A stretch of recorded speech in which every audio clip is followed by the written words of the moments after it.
Every victory Cover me. is born of defeat. Hey guys, welcome to the stream. Moments that beg you to give up, Behind me. but you push on Okay, we got this. relentlessly, always moving forward, because the game only ends. If you let it. Reach your impossible, Lenovo Legion.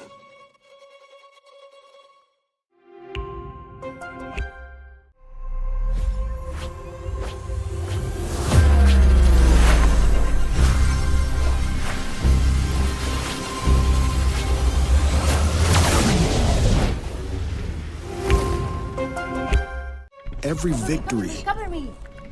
is born of defeat. Hey guys, welcome to the stream. Moments that beg you to give up, Behind me. but you push on Okay, we got this. relentlessly, always moving forward, because the game only ends. If you let it. Reach your impossible, Lenovo Legion.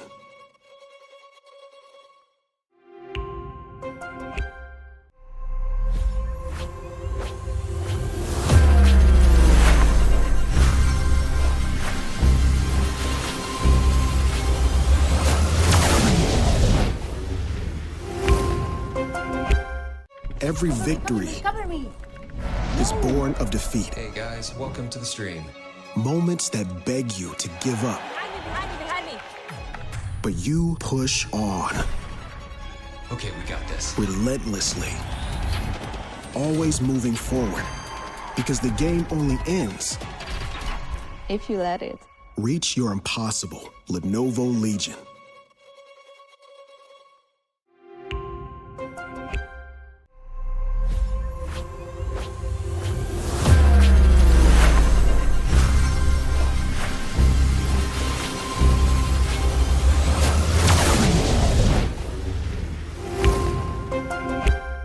Every victory Cover me.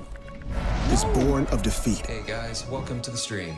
Moments that beg you to give up, Behind me. but you push on Okay, we got this. relentlessly, always moving forward, because the game only ends. If you let it. Reach your impossible, Lenovo Legion.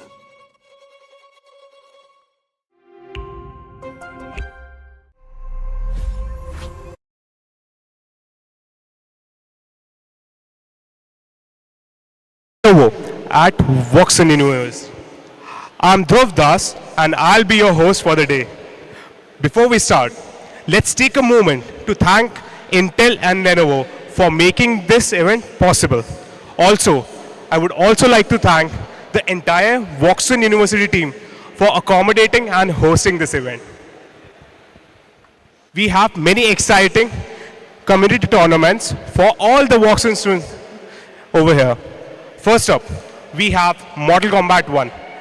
Second, we have EAFC 24. Both of them has a prize pool of 30,000 each. Let me introduce our finalist teams. First up, we have Amigos Esports. Our second team is Team Gang Gang. I would like to request the captain of Amigos Esports and the captain of Gang Gang to come over here for a small interview. Let's hear their thoughts on how they're going to win this gaming event, this tournament.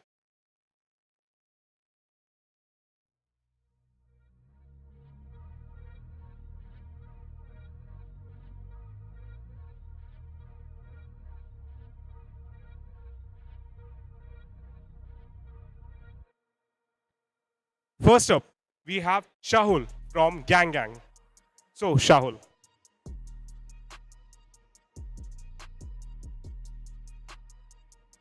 Hello, hello.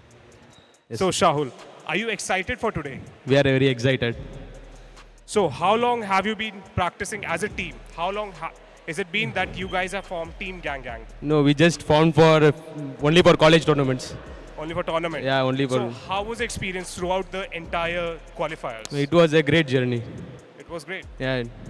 So, do you think we can see a 2-0 or are we going to see a best of 3 match? You can see a 2-0. You can see a 2-0. Yeah. Okay, let's wait. Hold up. Parthiv from Team Amigos. So Parthiv, Hello. I see you're confident. Yeah, pretty much. Okay, so tell me about your team, Amigos Esports.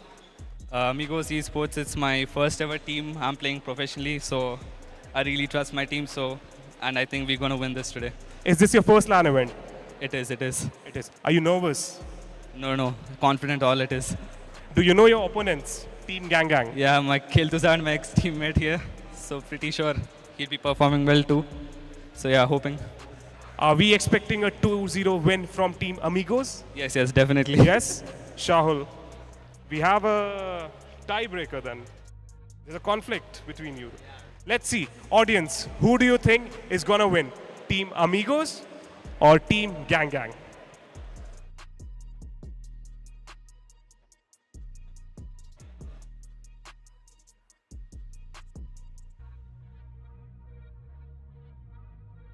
With this, casters, take away the show.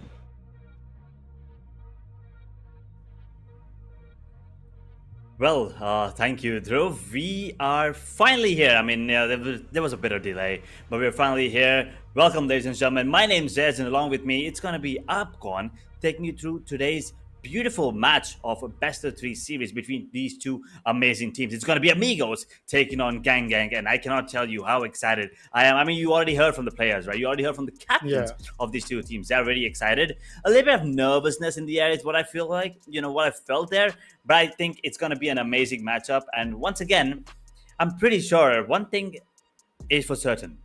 We will pretty much be witnessing Ascent, right? These two teams, they love to go on Ascent. Absolutely. I feel the journey for both of these teams have been nothing less than, amazing. And I feel Ginola going up against his former teammate Kiltuzad is just going to spice things up so much. I cannot wait to see how the, action start. And as you mentioned about the maps, I think there are some of the maps that these teams absolutely thrive in. When I see, especially Amigo Esports, I might sound biased for them because I've just seen them thrive so much in the tier 2 scene, and finally able to see them in the LAN stage makes me feel so much happy. So I'm really, happy to see how this entire event is going to go on. But let's start things off with the prize pool. What is going to be the overall prize pool that these two teams are going to be competing for here at the Intel Gamer Days Lenovo? It's going to be a whooping total prize pool of 2 lakh Indian rupees.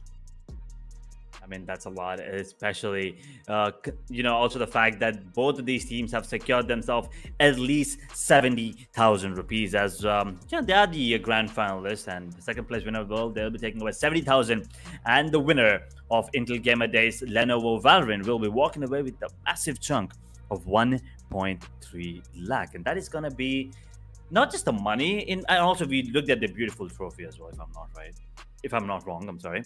And also the bragging right that comes along with it, right? You're in college, you're playing games, you're studying well as well. All of this coming into play. You have the, the bragging rights to claim yourself the winner, the best team there is at college level. I mean, some of these players, we've seen them multiple times, as you said, Amigos Esports. They've been one of the, let's just say, badass team of Tier 2. And finally, It just feels really good to witness them on stage, to watch them on stage here at a LAN event against a team like Gang. Once again, yes, this team, as Kiltuzad already said, is something that it just formed, solely for the purpose of winning this tournament, right? But all these players, right, are well known in the community. All 5 players, they're very well known. All of them are very insanely talented. So it's going to be an amazing match when these two teams face off against each other finally. And we have the map veto coming in. And Sunset is banned right off the bat because once again, they know. Amigos know that it's not their best map. And Abyss, once again, I think relatively new map. So they're pretty much taking it out of the equation here. And well, there you go, Upcon. They have Ascent as the first pick. Classic map of Valorant. And we're going to be starting off on Ascent, and Amigos are going to be attacking on that one. Yeah, and I feel Team Amigos picking Ascent is pretty interesting because if you remember the last time Team, Gang played Ascent, it was map number 3 of semi-finale when they were down at an 8-4 scoreline. They had an attacking side comeback in that semi-finalist up against Team BTB, and that was their part to grand finals here at the Intel Gamers Day LAN. This is going to be a pretty interesting pick, and we have seen Team Amigo Esports, they thrive in those defensive side and they are more dominant towards the attack side. So I think for the side of Team Gang Gang, yes, it's going to be definitely tough, and that's why they have chosen to go on that defensive advantage for the first half. Moving on to the second map, it's going to be Haven. Now, Haven, if you remember, it's map 3 for Team Amigos when they were up against the side of none other than Fambro.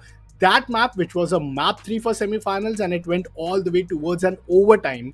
An overtime victory for 14-12 for Team Amigo Esports to bring the first grand finals here at the LAN event. So both of these two teams, picking the map right off the backs against the map number 3 that they played against, their formidable opponents in semi-finalists. And then the decider game, once again, it's going to be Amigos who will be defending at the decider map of Bind. So I think these three are the classical maps when Valorant first came out. It was Ascent, Haven, Bind, and if I'm not wrong, it was Split. But yeah, I would love to see how teams are going to really perform in these maps, given that Ascent, Haven, you can just run those default compositions of double initiators.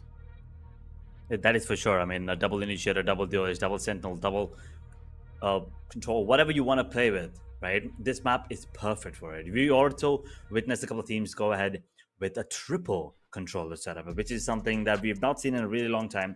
I'm expecting to see something different, but at the same time, we all know Ascent is one of those maps that have been played multiple times. Right? I mean, come on, I've played it a couple of hundred times. I'm pretty sure you played it a couple hundred times as well. So this is one map that we all know, every inch of. So things can be pretty basic. I mean, they can play textbook, but at the same time, things can just be things can go haywire. You might never expect. Maybe a Yoru comes into the mix. Maybe an ISO. Maybe a Neon will be in the picture. Maybe it's going to be a solo duelist. Maybe a Deadlock will be in the mixture there as well. And I cannot expect both of these teams to play textbook, to be really honest, because it's the grand finals, right? This is the final game here in this particular tournament. You have to make sure that you bring your A game. You need to make sure that you have this little edge over the other team to make sure that you take away the prize pool, the trophy, and the bragging rights at the same time. Absolutely, but for now, I think that the only difference or the only out of the book play that we saw, it was from the side of Team Gang Gang, where Smoka played Phoenix on the map of Haven. They had that double duelist, or else in most of these compositions, like we have seen those double initiators, especially Breach Sova, or to start things off at Ace and KO Sova. So I'd love to see how they run it back again. Would we see a double initiator? Because like Phoenix Jet combo on Ace, this could absolutely go wild. And not to forget, the current patch absolutely is being dominated by Neon mains. I mean, I don't know how your experience has been, but yeah, it's tough to play up against those, formidable pros who are like absolutely Neon main and, sliding shooting. Can't wait for that to be patched up. But today, if we get to see any Neons, it would be interesting. But talking about the rosters, we have the rosters as well. Like, from the side of Team Amigos, it's once again their team who have been stuck around for a long while. We have Zion, we have Neko, we have Sadik, Shera, and Janola. And from the side of Team GG, which is Gang Gang, we have Kaizen, Ron, Smoka, Luzit, and Kael'Dazad. Now, many of these players from the side of Gang Gang, the only advantage I feel for them is that they are really flex players. And flex players, especially when I talk about Ron, I'm going to talk about Smoka, Kael'Dazad, who could really play, initiator controller. You have Ron on Sentinel and Sova. So, having a really, I'll say, flexible compositions for your lineup is something that really brings up an edge. But when you're up against Team Amigo Esports, this is a team that has stuck around for at least past 4 to 5 months, and they have really, have their experiences, their synergy, their, part to tier 1 have been something that we really talk about, especially when you mention that these teams have been really, stuck together for quite a while. So if you ask me, I think it's quite a big challenge for the side of Team Gang Gang coming inside this grand finals. I guess so too. Amigos, they have more synergy when compared to the other team, but I feel like Team Gang Gang, they have a bit more experience. They're likely the veterans of the game here when compared to the side of Amigos, who once again, as you said, been sticking around for a real long time now together, T2 scene as well. So this team, in terms of synergy and coordination, I think is going to be showing us a different game when compared to the side of Gang Gang, who maybe, shining off individually, because I'm expecting them to, showcase their individual skills on the side of Amigos. I think their entire, their overall gameplay in terms of team play is going to be way better than the other team. But once again, you never know. It could go the other way. And both of these teams, once again, as we've noticed throughout the tournaments, and as we already know the players as well, are really good, right? We've seen them from scratch. I mean, we know these Yeah. players for a really long time as well. So expectations are high. That's all I'm gonna say. Expectations are really high. Absolutely, and I'm not sure if I'm right with this information, but having a LAN experience for some of these players might as well be for the first time. So playing in an absolute different setup, playing out of your comfort zone is something that's also another factor that adds up. And as you mentioned, the start of Team Gang, they are pretty experienced. They have been the veterans, but I might really go in the favor of Team Amigos here. Like I've seen them start all the way from the bottom, start all the way from nowhere to now here at the land. So let's see, we are going to kick things up with the map of Ascent. It all starts up with the pistol on, and it's Team Gang on the defense. Oh, okay. Well, there you go. Immediately, right off the bat, they're going to be pushing in mid tiles, getting in themselves a double, while Kaizen gets himself a double as well and makes it a triple for the team. Amigos Esports on the disadvantage, man, disadvantage. That was a pretty quick push coming in, and also the spike now in the control on the side of Gang as they're trying to take down Lucid, but unfortunately, he's going to get taken down. Shera, that is, and Nega was the final kill there. Kaizen opening things up with a triple. That's going to be the first round on the board for Gang and Amigos Esports. I don't think they were ready for this.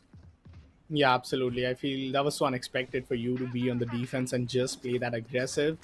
Moving inside round number 2, surely they have the buy advantage, and we can already see the Bulldogs going out. And what I love about, the new, I think, kind of the play that has been, the name of the game, that if you win the pistol, 2 of your players won't just buy any rifles or SMG. They'll just stick to their sheriffs or maybe ghosts because you don't have the armor on the other side. But what a beautiful shot, as it's going to be KJ who will take down the clone KJ from the other side of Amigos Esports as they fall down to 4-man disadvantage. I really love that name, by the way. Tech support 999. I think that's. Wow. I'm not really sure who that is as of now. I think that's Killzad. Was it? Oh no, I think that is Ginola. I'm sorry. But anyway, all of these players are just being railed down as of now. Gang with the weapon advantage, of course, and also positional advantage. Gets the second on the board pretty easily. Amigos Esports, they need to make sure that they get this full buy round and do not let Gang get the bonus, because that not just enables them to have more economy, but also enables them to have more confidence. And right now it is going to be a paranoia push on towards Amen, and this breed is perfect from Gang. I'm scared for Amigos. If this hits, if Kaizen lands a double here, if he gets 2 at least, it's over. It's pretty much over for the round. Yeah, I think that should be the best value. But a counter paranoia this time goes for the spam, but instantly needs to fall back as a quick hit towards the B side is just under the radar. But the first frag is going to come in the favor of Sarex as he just dashes into the side. A side absolutely open for business, but the retake might try to be doable. Weapons are indeed weaker, but this first buy round is eventually a must win for the side of Team Amigo Esports as they find themselves in the post-plant situation. There's still a loads of util, but you can see the weak weapons. Just having the Bulldogs and, Marshall Sheriffs, not the best option. I think Team Amigo Esports, it's all about the damage control for them in this round, that how many weapons can they really save. But it's Smokeout just goes right about the 10. Oh my god, 3 frags going against the side of Team Gang as it's going to be Smoker right by himself. 1v2 for him. 47 HP and Zan is going to take him down. First round up for the side of Team Amigos. My god, that was scary for a second there. I think Smoker there, wasted a little too much time. I think he could have gotten 1 or maybe dealt a bit more damage with the Marshal itself in his hand. He was trying to look for the weapon, and that kinda took away a couple of seconds from his side, and also his teammates were kinda at a disadvantage there because he was just busy trying to pick up the weapon. But either way, that was a good bonus if you still ask me. A lot of economy damage for the side of Amigos Esports, and Gang, well, the economy is not that great as well. And let's see if Amigos can actually put up the same kind of performance here in the round number 4, because it's going to be a full buy both the sides. A couple of Guardians here picked up on the side of Amigos, and well, Gang, they're going to be playing it really slow, and I really love that Spline Operator picked up. I mean, I get this. I really love this game, but at the same time, I feel like it's really underrated because we don't have a lot of players picking, They just don't like If you remember the old Antidote days, he was absolutely nuts. But the fight from Ron, this is going to be interesting towards B main. Let's see if the encounter might come. Amigo Esports is going to get challenged by 2 players this time, and the damage of 120 is already done. I think Ron might really want to commit. Dart going to be destroyed, but they have only anticipated 1 player here, but they don't want to overcommit this situation. Previous round was just a bonus. Now this is a buy round, and for Team Gang Gang, it's a chance for them to really extend their lead right now. But Amigo Esports, they're giving their the respect towards their opponent team, using Util on the back of every move and every inch they take on this map. 30 Meantime, seconds Ron, left. he does has the turret which he hasn't placed yet, so I would love to see how that is going to be used. But yeah, the B hit might just be right around the corner. Sarix dives in. It does go down. It's going to be Ron all by himself.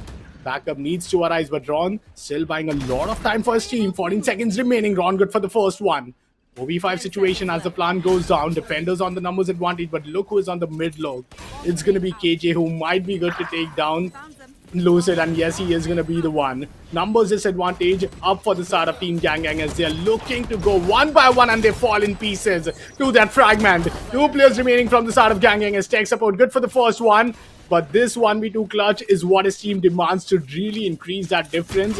In terms of the scoreboard, 31 HP, Swan Grenade is going to take him down. And that's an equalizer right around the corner. Team Amigo Esports, what a round from them. Boy, oh boy. That positioning coming out from tech support, especially there, to try to take down Cyrax there, the opening kill. That was absolutely amazing, opening things up there on the side B. Amigos, well, they make sure to get the second round on the board as well. And now, Gang Gang, they don't have a lot of economy to work with, right? 3 shards, a Bucky, and a Classic. Let's see how things goes here. While there's an operator on silver, by the way. Yeah, an attack op. I mean, let's see how this goes. Gang Gang. Kaizen is just one off from his Blade Storm, so this could once again be an interesting factor to look after. But Team Gang Gang, I believe their buy is not the best yet. Team Amigos would have a chance to finally get a lead in this map so far. But once again, the defaulting from this team is really good. They'll just wait for the defenders to make a move, do any mistake. But the fight between Sarix and Kaizen would be interesting. Bucky versus Vandal, but right, he is lucky enough to not find himself in that spam position. Oh, looking to do it by a Classic, not the best weapon for him. But that's a good info that, it's just one jet looking towards main, trying to make the sound, while the real action happens at the B side, and you can already see by the rotation that the read from Gang Gang is absolutely perfect. Oh, he got that kill and tech support. Well, guess what? He's dropping heads like it's nothing. That's a double now. Gang Gang. They can actually make this one work.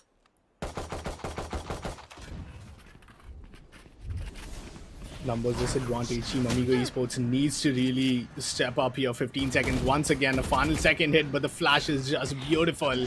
2 players on the both side. It's not going to be an easy one. 10 seconds remaining. The bomb has to go down. It's going to be Shera who will get the first one, but do they anticipate another player? Kiltuzat has to deny the bomb plant, but no, he does not. He also whips and he goes for the knife, but somehow gets denied. It all comes down to Kaizen 1v1, and it's Genola with the 4K, the savior of Team Amigo Esports, as they save themselves from getting thriftied. What a round from Genola, and what a counterplay indeed.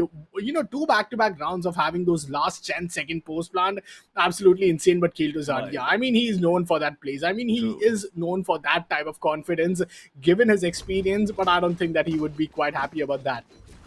He wouldn't have been, and I'm pretty sure Genola was also there, for a second, maybe thought, maybe this is around the way we lose the Thrifty, right? Pretty sure Genola was like, in his own language, Amma baboy. Oh my god, the null command didn't let him even go and dash off. That's a beautiful use of, his ultimate, and imagine the value that it gets. But meantime, Smoker trying to anchor the side, backup rises from the side of Kiltuzad. Numbers disadvantage for Amigo Esports as Gang Gang looking to secure their bar round, but the fragment is gonna flush out Zion out of his position. Genola good for the first one as he finds himself in a 1v2. Kiltuzad not the best HP for him. He had an opportunity, but that's gonna be really, really tough for him. Spike down towards the box's position too.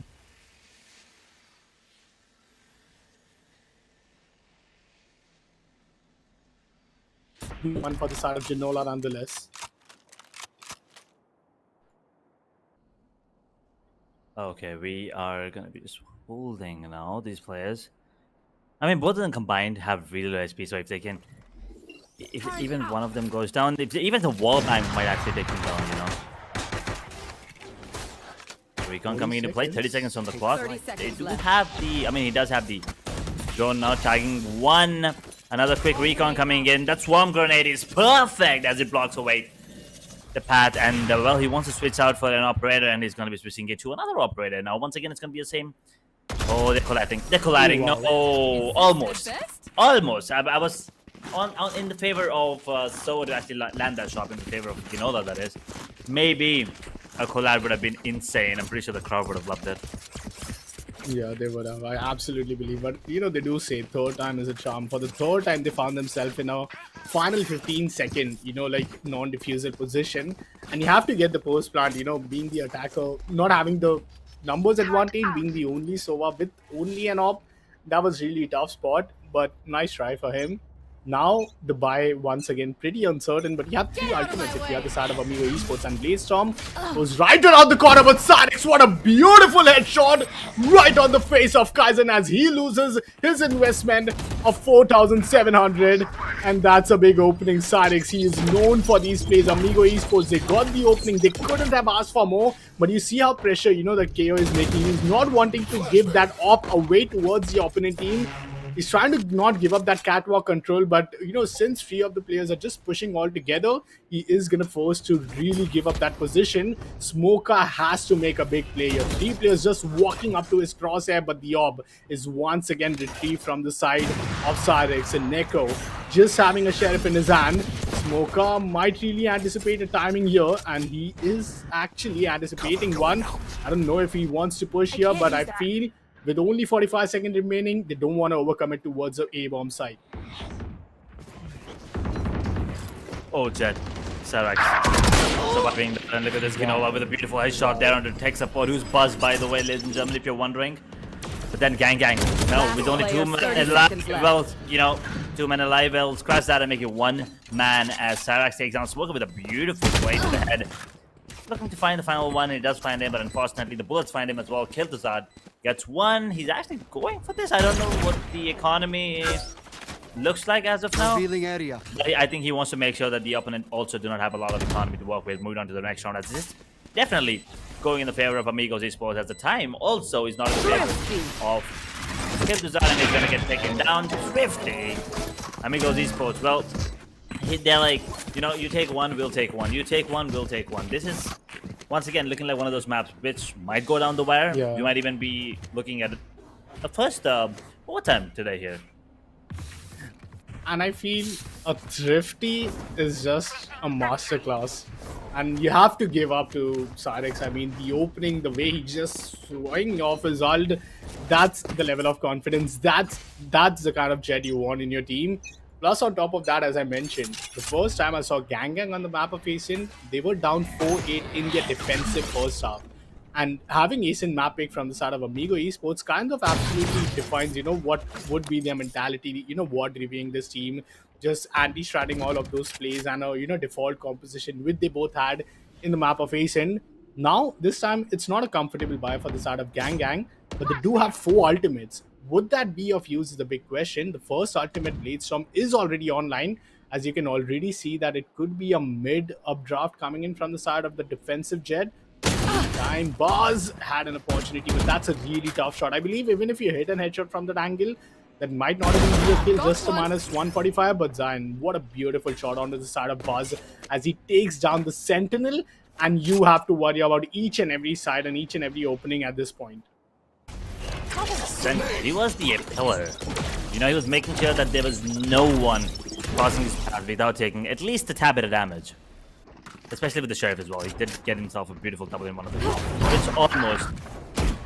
which actually gave him the round. Never mind. But now, you know, also gets another one. Kaizen gets taken down. Amigos Esports now once again with the advantage. Looking really good here on the beat. Completely under their control. And the advantage is barely showing off as Cyrax gets another one. This round is also going to go into the favor of Amigos Esports. Well, this time they're like, you know what? We'll take 2 back-to-back rounds. Gang Not a lot to work with here. That is just getting outside. Gets himself a triple. He's feeling it right now. Yeah. You know, a confident Sarex is a deadly Sarex, especially when you play up against him on the other side of the server. You don't want to see him, get comfortable with his plays. And it all started with that previous 50 round. I think Kaizen expected him to updraft towards that B main position despite having the op and the defensive peak advantage. He absolutely got destroyed by the Blade Storm. And I mean, Sadix, he needs to be stopped if you're the side of Gang. And having so many experienced player, you want to see a slow start for the side of Gang despite winning the pistol round. I feel since pistol round, when the buy came out, they only managed to win that one single round. But this could be their round. They still have those two big ultimates, which could be the lockdown and the Hunter's Fury for any retake position. But we have seen that Team Amigos, they play default, they play it slow, they don't take the mid control either. And once it's the very last second, they make Team Gang think, keep thinking that which side is it going to be a hit until it's the final 20 seconds remaining. Here. Well, this time they're taking it slow again. 3 players on towards B, coming in from Amigos Esports. In the meanwhile, look at where the spike is, and look at where Omen and Silver are holding. They're in their pace almost. They're just waiting for these players. They're changing the pace of the game, which I really, really love. And I think this might be a fake play coming in. Is it? Could be. Wow. And unfortunately for Xeon, he gets taken out, and I think that is going to be the key for them to go towards A, as the Kill uses his Molly. And the flash are now coming in. A recon in the smoke as well, so they don't have a lot of information getting into the side now. Yeah. Oh my god, Buzz with a quick push towards a garden position is going to be good for the first one. A 2v3 situation. Sarix is still alive and you cannot count him out yet.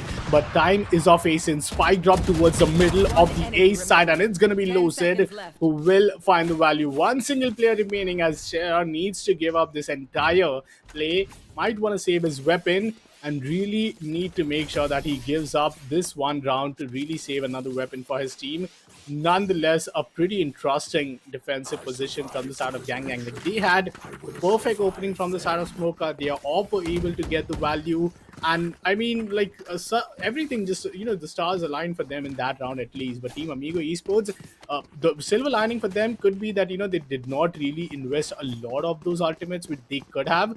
If you looked at Genola, if he had that post-ban situation, it would have been an Hunter's Fury. You already had Zion on the lockdown. So yeah, not much of overcommitment from the side of Team Amigos. And if you get 5 rounds on attack in a map of Ascent, I think you're already happy, aren't you?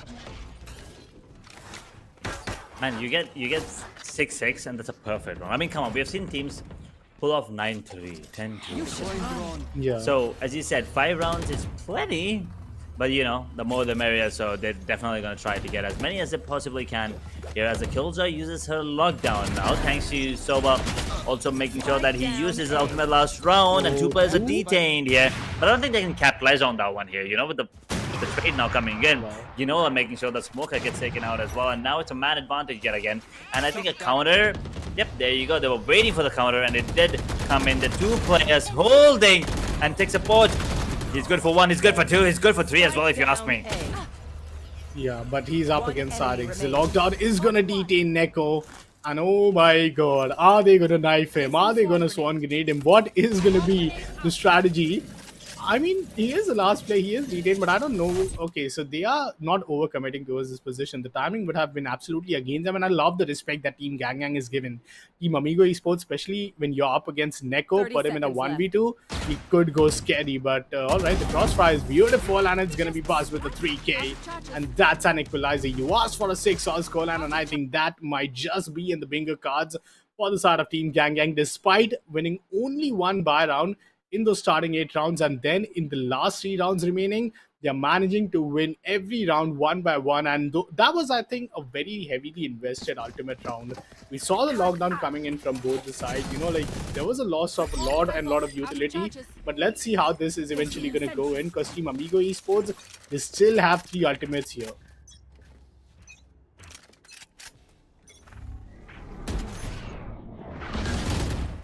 Well, 5-5 equalizer now coming in as well. Ginola making sure that he opens things up every single time. You're talking about an aggressive attacking operator, where here's your answer. Absolutely own it. And the only one on site is going to be Lucid now. The only one on the defensive half, as a matter of fact. This could be a flawless round. And if it's a flawless round, that's a really big confidence boost for the side. And Lucid is trying to take it down at least one. At least one. 1, 2 maybe. No, Ginola steals that kill with a shock dart. 6th on the board, and Amigos, well, did not expect this. To be really honest, I did not expect this. Yeah. I mean, Team Amigo Esports, like, it's their map pick, and I feel Gang, the struggle that I did see them on this default comp was something that made me question, because, you know, I just want to take this moment, since it's a timeout, to just discuss, like, the timeout comes in the very final round of this first half. I don't know if it's a technical or if it's something, you know, you really want to discuss. You don't have any ultimate, but securing a 6-all is going to be the most you could ask for. I mean, as of now, 6-6 is going to be their best call line. It's going to be the best chance. But I don't really think they would mind 5-7 as well, considering the fact that they do have, you know, players who are, once again, as I said, insanely individually skilled as well. Maybe this is one of those games where they just want to, it's one of those days where you need a warm-up match, right? And this could be the warm-up match. And also, keep in mind, Amigos, they did pick this map, which means they were ready for this. They wanted Ascent. They were ready. They practiced. They had some strats. They had something to go for. But at the same time, keep in mind, Gang started off really well on this map. So I think on attack, I think they're going to be... Oh, Cyrax. Was that intentional? I think he messed up his updraft.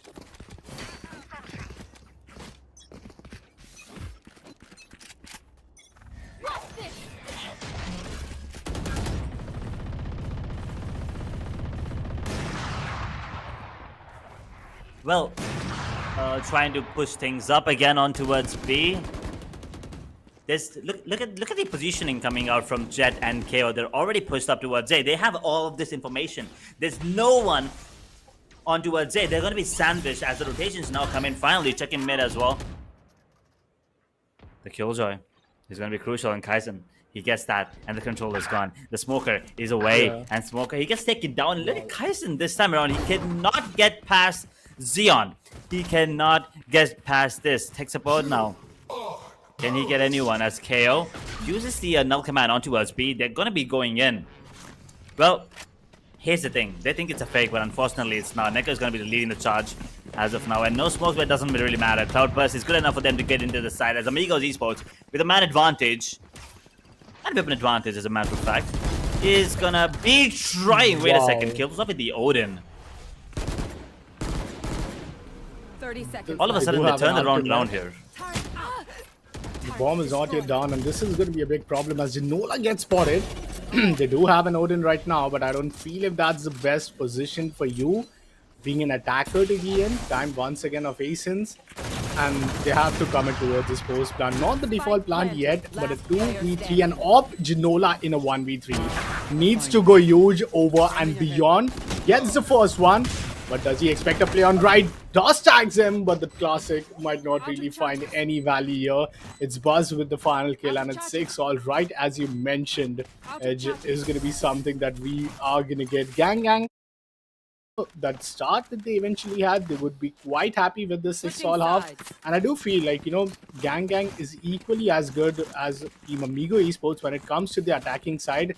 It's just that we have seen Team Amigo Esports, once they get, you know, like Cyrix on that operator, it's an absolute different game for them. It's just about how you're able to dodge Cyrix on the orb, because their defensive win rates have been absolutely massive and absolutely through the roofs, especially when you take after, you know, like previously of some of their records that they have played. But let's see, Team Gang, I feel they won the first pistol round. That eventually was a big chunk and a big part that played a big part in the first half. They need to do it again. Definitely need to make sure that they get the first round here in the second half, and I think it's going to be a quick push coming in from the side of Amigos onto us, from the side of a Gang, I'm sorry, onto us B here, and the Paranoia coming in. He's already into the side, and the glitch pop. Well, Frenzy, well, he is having a frenzy right now. Kinola does manage to take one, but Kaizen Why was he not expected there is a question I have in my head. But regardless, he's going to get taken down as a man advantage now for the side of Gang Gang. They do have the spike planted. 35 seconds for them. Maybe a little less than that. Try to get these 4 frags and also the defuse, by the way. Yeah, 4v3. I don't know if it's the best position for them, but Neko is going to find Kate hard. That's going to mean that this is now going to turn down to a 3v3 situation. But Lucid with the lurk is really being anticipated by his counter Omen. You might get a timing here at Sarix, but Sarix, who's already linked to 78, is going to find a tough time. Cousin with the 3k, looking for the ace. Would this be the first ace here? Lucid is going to find him. It's Neko who will take him down 1v1, but time might really be of the victory here for the side of Team Gang Gang, as a close round indeed for both of these teams. But it's Gang Gang who once again come up on top and win the round for themselves. And I feel these pistol rounds have really played a big role towards Team Gang Gang contribution in the entire round wins. But as I mentioned, Team Amigo Esports, once that buy round comes out, that is the round where I want to see how Team Gang Gang is absolutely going to, outplay them, how they're going to play with their minds. Because the difference you can already see, Team Amigo Esports, when they were on the attack, they were defaulting hard. They were really not taking that mid control. They were just waiting for the timer and hitting in the end second, making it pretty questionable for the defense. But this time, when Team Gang Gang is on attack, it's a 5-man rush towards B. They love doing that, that up grab dash. They absolutely love doing that. And, well, he wanted to try for the one tap with the Sheriff there, and Kaizen, well, he says otherwise. Goes for the really quick pick and takes him down. A fast retake here on the cards, maybe. A beautiful flash. Absolutely amazing to see that, but at the same time, absolutely amazing defense coming in from the attackers. Yes, they do turn into defenders once the spike gets taken. Once the spike gets planted. So it was absolutely beautiful to watch them. And 8-6 as the bonus round now comes into play. Amigos, they desperately need this. They cannot let Gang Gang move over with this momentum, especially winning the last round in the first half as well. So this is something they need to be worried about, as they cannot let Gang Gang take away the momentum, as I said, and ride the tide, and because they will take it away for sure. I feel that round being a flawless victory edge, I think that is such a big value for the side of Gang Gang. And I just want to remind everyone that when we had the first bonus round coming in the first half, Team Gang Gang almost had won it against the side of Team Amigo Esports. I think that was eventually a clutch or maybe a big sort of setback that Team Amigo Esports were able to recover. Or else Team Gang Gang in these bonus rounds, I feel they have been absolutely insane, and I cannot wait to see if they could really extend their lead. I feel like before the buy round comes out for the side of Amigos, already they are 3 rounds down. This could be the best case position for the side of Team Gang Gang. And whenever you play a best of 3 series, it's not just for you to just win your map pick or win your opponent map pick. It's for you to really get those team comms running. It's for you to really get your form. And whenever it's the map of Ascent, it's not that you have to do something extraordinary. You have to strategize hard. It's about which team is going to make the lesser mistake. Yeah. And so far, I think both of these two teams have shown pretty promising plays. I think both of these two teams have shown so much good Valorant, and I just feel that it just gets better from here on. But let's see what the second half is going to give us, because Team Amigo Esports, I was hyped to see their defensive side here at their own map pick in the second half, and because they have lost the pistol round, it makes me feel that this is going to be way more challenging and way more interesting for us as an audience here. For sure, I'm pretty sure that is going to be the case. But at the same time, this pause is going to be beneficial for both these teams, as a matter of fact, as this does give them enough time to talk about, strats, talk about things that are going wrong, talk about what they need to do, especially in this particular round, because this is a very important round for both these teams, right? For Gang Gang and for Amigos Esports. So that is something I'm pretty sure they've had enough time as we are jumping into the game, resuming the timer. 8-6 is the scoreline right now. Gang Gang have already won 3 rounds back-to-back. Now keep that in mind, as it is going to be an A split for the bonus players here. 2 towards A main. I think that is something new. We haven't seen that in a really long time, and I don't think that's going to be expected. And just as I say that, Jet actually moves back. Jet moves back to the shot, and a beautiful paranoia coming into play, and a counter paranoia coming in as well. This is going to be a beautiful positioning, but at the same time, Kai did open things. I'm not really sure how, because we missed his point of view. But Amigos, they're going down. Spike planted. Yeah. So Kaizen absolutely dashed in towards the tree. and he found Lucid in an off-angle position where he was absolutely not having the gun in his hand. So that's so unexpected. Meantime, I mean, that spam is just absolutely insane.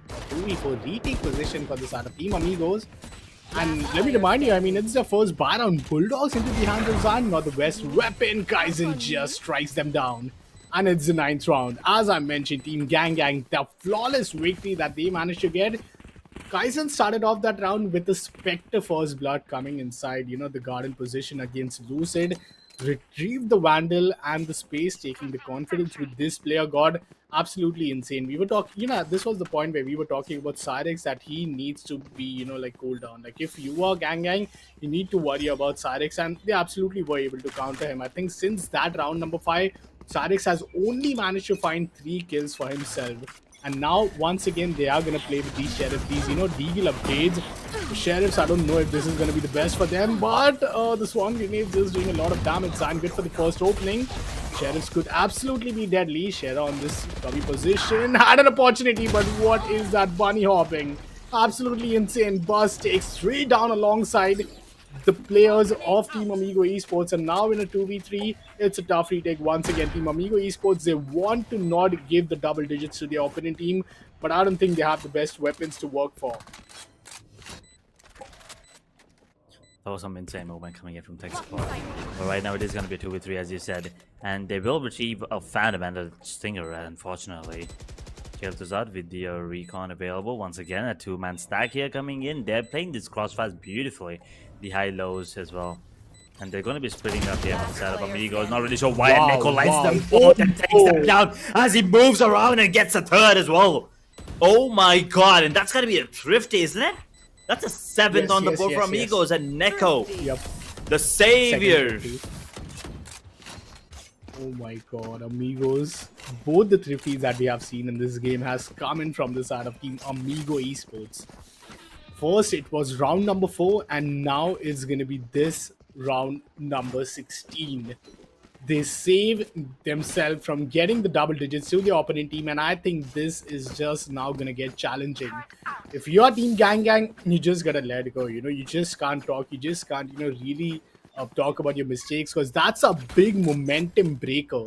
And having the defensive side, I'm not sure if we still have the orb. Okay, we have the orb in the hands of Cyrix, and now this game just gets a whole lot interesting. Already the KO knife is going to give away the position of Lucid, who is going to find himself in a very tough position. I think it's going to be Shera.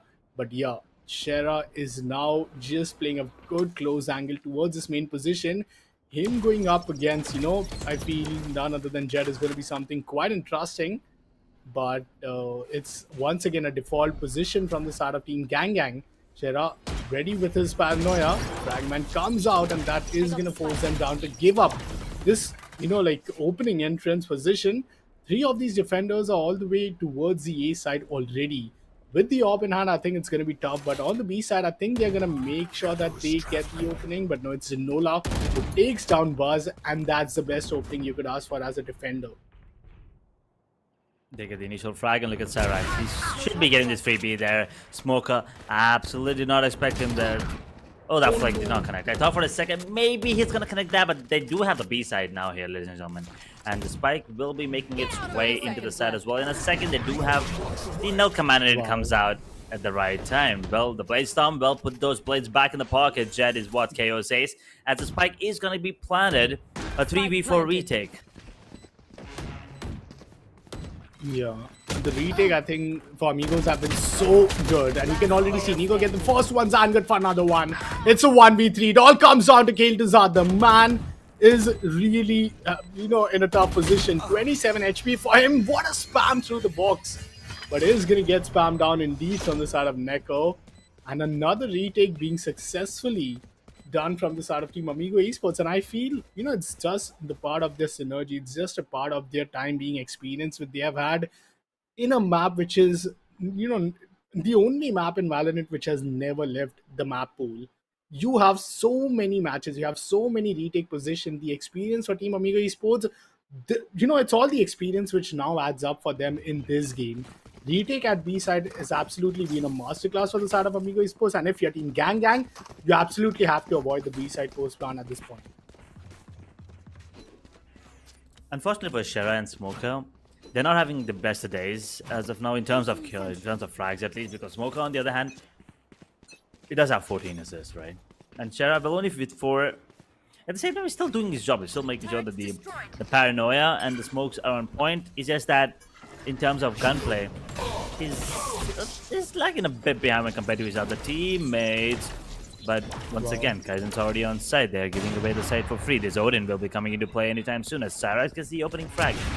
Will there oh boy, you're not crossing it. You're not passing that hole without paying the price, and the price is your goddamn life as the only one surviving right now. There are actually 2 players, I'm sorry.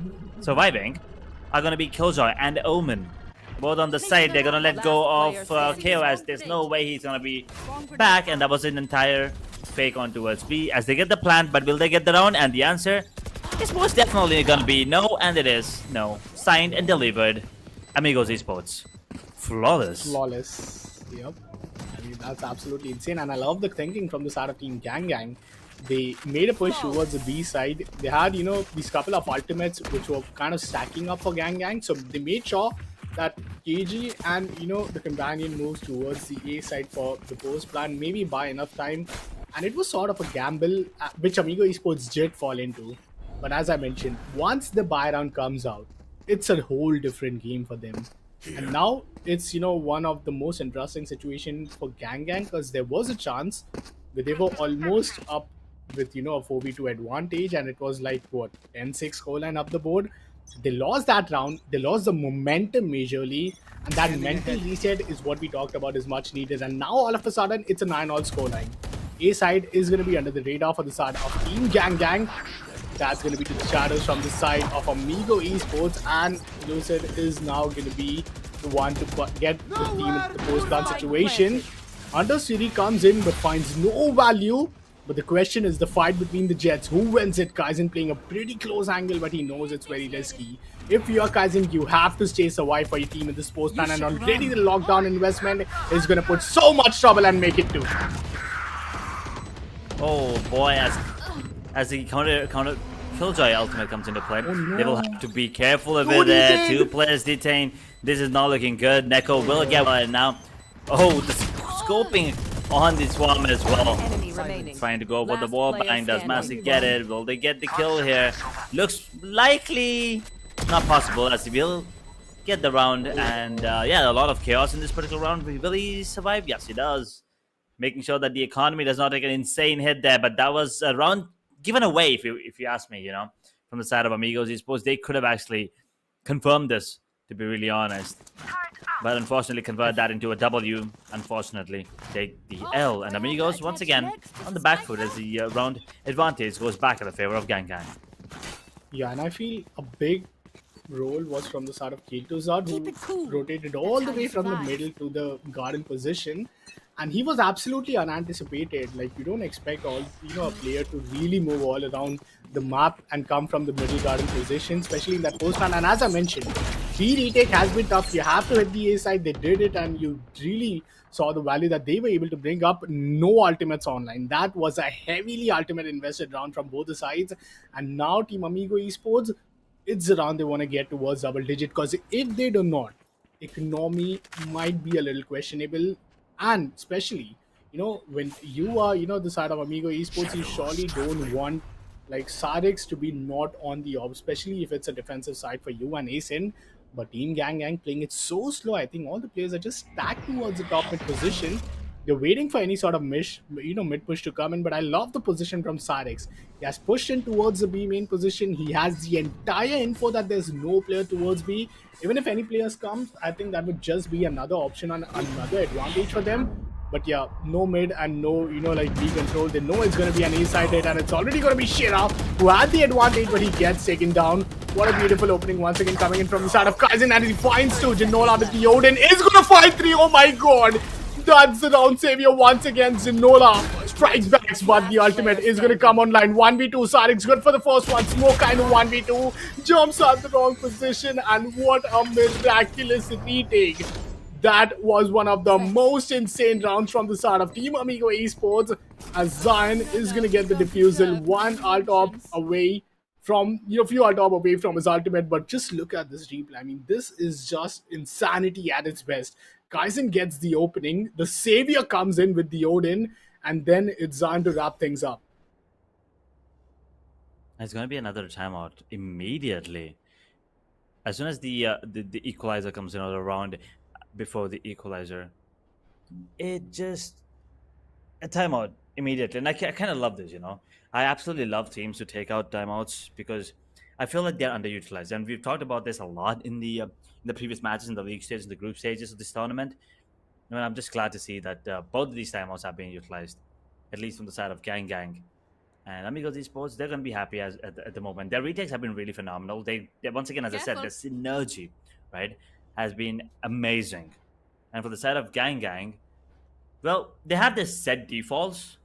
You've seen the DRX play multiple times. Amigos have tried that as well in the previous round. Unfortunately, it did not work in their favor. Gang Gang did that the first round of the match. So I think the play right now, the timeout right now, and the discussion that they're having right now is going to be most likely about how and what can be done different. And you can see immediately a change here. And Zion immediately makes his way from B to A as they're playing really aggressive here. And I think there's going to be a push here. Yeah, there's going to be a double push, a flash, and a smoke push as well coming in. Yeah, I feel the buy. I mean, seeing Spectres, I don't know if that's the best, but it came on the back of that timeout which they took. Maybe they have a strategy already. Paranoid towards Garden is going to give up this entire catwalk and the Garden control. The shot is now under the control for Gang Gang, as once again A site might be under the radar. But see the info from Cyrix. He already knows that B is absolutely clear. He has that op being posted up. Two players are going to anchor the side, and it's not going to be an easy one. Zan still looking for the best timing. He gets the first one. Tech support does not have the best util. Buzz gets taken down. Kaizen meantime once again with the opening. It's just a single player towards the help position who has not yet been anticipated. But Zion on the 4K looking for the ace. And that is what he needs, what his team needs right now. The lead, the 11th round, would just be such a cherry on top as Zan looks for the ace. And yes, that's the first ace here at the Intel Gamer Masters Lenovo. What a beautiful ace to finally get the first lead in the second half.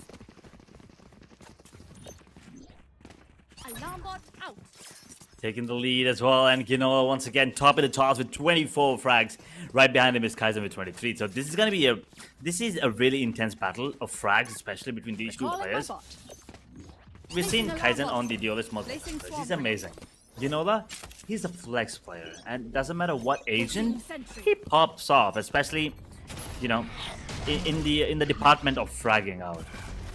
And right now, this is going to be a quick push. A dash missed.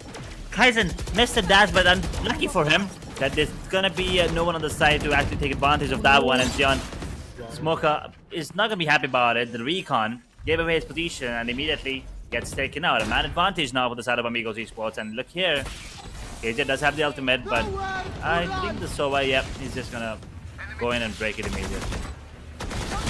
Oh, a good recon, but I think the timing was just unfortunate. Buzz meantime with the spray takes down the whole squad, and that's a nuclear dropped on towards the heaven position. And it's going to be Buzz who is going to secure the 11th round. Round number 24 is at least confirmed, but look at this spray. Not even a single damage onto him. That is absolutely going to be, absolutely not done if you're the side of Amigo Esports. Surely you don't expect that. But yeah, 11-all scoreline. We are going to go the distance of round 24, and potentially overtime might be around the cards for only what could be called the map number 1 of this grand finals. Sarix, I don't know if he has the op yet, but yeah, he's just playing on the Vandal. So it's going to be tough for the side of Sarix. It's going to be tough for Team Amigo Esports overall. B side has not been having a good success rate for the side of Team Gang Gang as they look to hit it once again. But Sarix, he runs down Kaizen in the middle, takes him down towards high mid, and that is so, confident of him to do that. That's your duelist player, that's your entry player getting taken down, and time again, Gang Gang has absolutely troubled whenever we have seen, their opening player going down. Especially Kaizen. And look at this positioning coming in once again from Cyrax, trying to be a hero there. He only managed to get one. It's still an advantage the side of Amigos Esports, and they do have the null command, but I'm pretty sure they want to save it going into the next round. As the player with the spike does manage to make it into the side. Kel'Thuzad takes down Ginola, the counterpart is gone. The star player for the side of Amigos is gone. Null command is in play, but there's no real follow-through here. Will they expect Lucid once again? Because the last time he was in that position, he did manage to secure the round. This time, he's expected. I mean, Shara just spammed him through the smoke. That's unfortunate. Retake now with the numbers advantage. Both the players towards the board position. Kel'Thuzad has to go big and beyond. Bars good for the first one gets denied. Oh my god, Neko in these retakes have been so good. Amigos overall have been so good.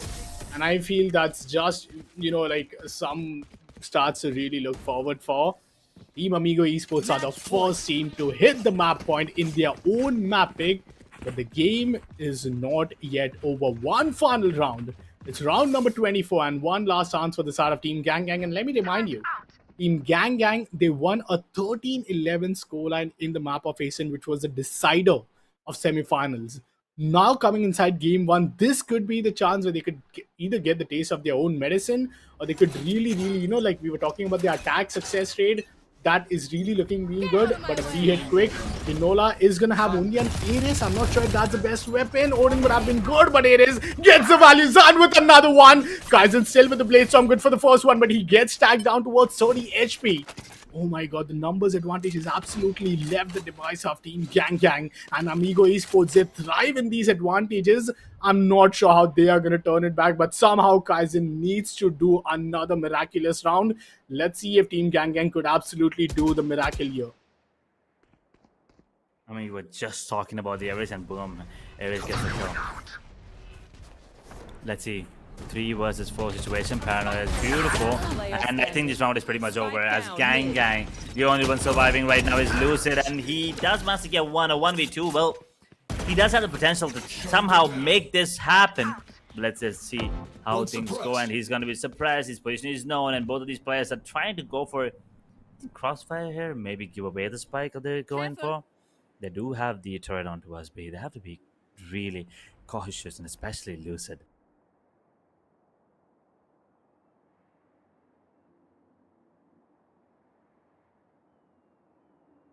30 He's seconds just left. gonna be Move on waiting. towards retrieving the spike, and well, quick retrieve, quick out steps, and they move in towards the A side. But you have Neko in the hell position. Neko, do you risk 10 it? Do you seconds wait for your teammate? Lot of questions, but guess what? Neko has been absolutely insane this second half. The retake positions for Neko has been so valuable as he leads his team towards the finish line. And that's the first map in the favor of none other than Amigo Esports, as they get the lead in the series here. You can already see the happiness here. Many of these that they should be, you know, like, I don't think they could be more happy about this. They have thrived in the tier 2 scene. They are once again, you know, doing it and delivering towards the expectations. And Team Amigo Esports, one more map away from that trophy and those championship titles. One map in the bag. One more to go. One more W for the victory. And also making sure that they leave their legacy. They make their mark here in the tournament, the LAN events, right? It's been a while since Amigos are in the scene. It's been a while since I won a big event, especially a LAN. If I'm not wrong, debut LAN. We were talking about it before the start of the match. So for the side of Gang Gang, you know, we'll put Amigos aside for a second, because do not count this other team out. They're now wounded, and you know, they always strike back hard. Especially Kaizen. He's not going to be happy about, you know, losing, especially with the way he was performing in this particular match right off the bat, right from round number 1. He was on point with the aim, with the positioning as well, with the number of frags he had. Everything was going good, but then, as I said, the synergy came into play. This was a pretty close match, right? This was a pretty close match. Did go down the way, 13-11. That's pretty close. Could have gone either way. Could have gone into overtime as well, as a matter of fact, the last round. But I still think the start of the show for me has to be Ginola and tech support. I mean, from either teams, from both of these teams, you know, the Killjoy from the side of Gang Gang, and the Silver from the side of Amigos Esports, whoever that is not familiar with the names. They've been they were not just fragging out. They were also making sure that they play the game in such a way that it justifies their role, which is something I feel like a lot of players overlook. It just overlooked most of the times. You need to make sure that you understand what agent you pick and what role you need to play in that particular team for that team to shine. And I think both these teams, both these players especially, made sure that they do their job first, and then their secondary job was to make sure that they get the number of kills that they got. And at the end of the day, win is all that matters. Doesn't matter if you win by an inch or a mile. Absolutely. I feel there's a lot of things to talk about, what went wrong, what went good. And as I mentioned, Ascent is one of the map. It has always been in the map pool. Teams have already mastered the art of Ascent. And the best thing about this map is it's not about you doing extraordinary art of the books. It's just you doing the lesser mistake compared to your opponent team.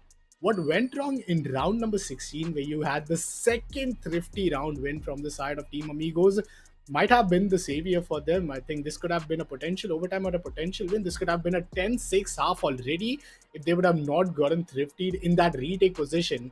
I spoke, in that position, I still remember, like, they didn't have the comfortable weapon, but Neko somehow retrieved the Phantom, swapped 3k for him, and Neko in the second half was an absolute demon, was just running people down in this post-plant situation. And I feel like, this is something that we even heard from the champions of 2023 in VCT, that when you are around a team and, you just play for 8 months, the synergy. You don't have those team comms.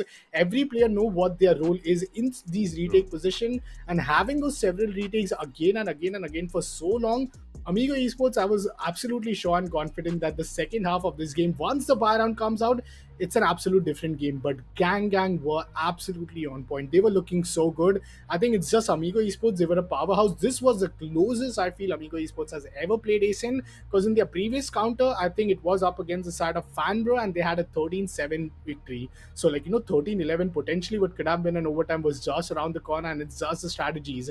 Indeed, don't forget that this was the map pick from Team Amigos. Up next is going to be Haven. Haven is going to be the map pick from the side of Team Gang, and yes, they are absolutely insane as it. I cannot wait to see how Gang is going to bring it back. Would we go to a potential map number 3, or would it be an overtime, is something that we would still ask for. But the previous time Team Amigo Esports played, Haven, it was an overtime victory that they got. So yeah, I think this is going to be a pretty interesting map nonetheless. I mean, definitely, Haven once again is a whole different game when compared to Ascent or Bind, as a matter of fact, because both of these maps, Ascent and Bind, are two-sided. Well, I mean, there are teleporters on the map of Bind, but we'll put that aside as of now. Haven is three-sided and it's pretty big.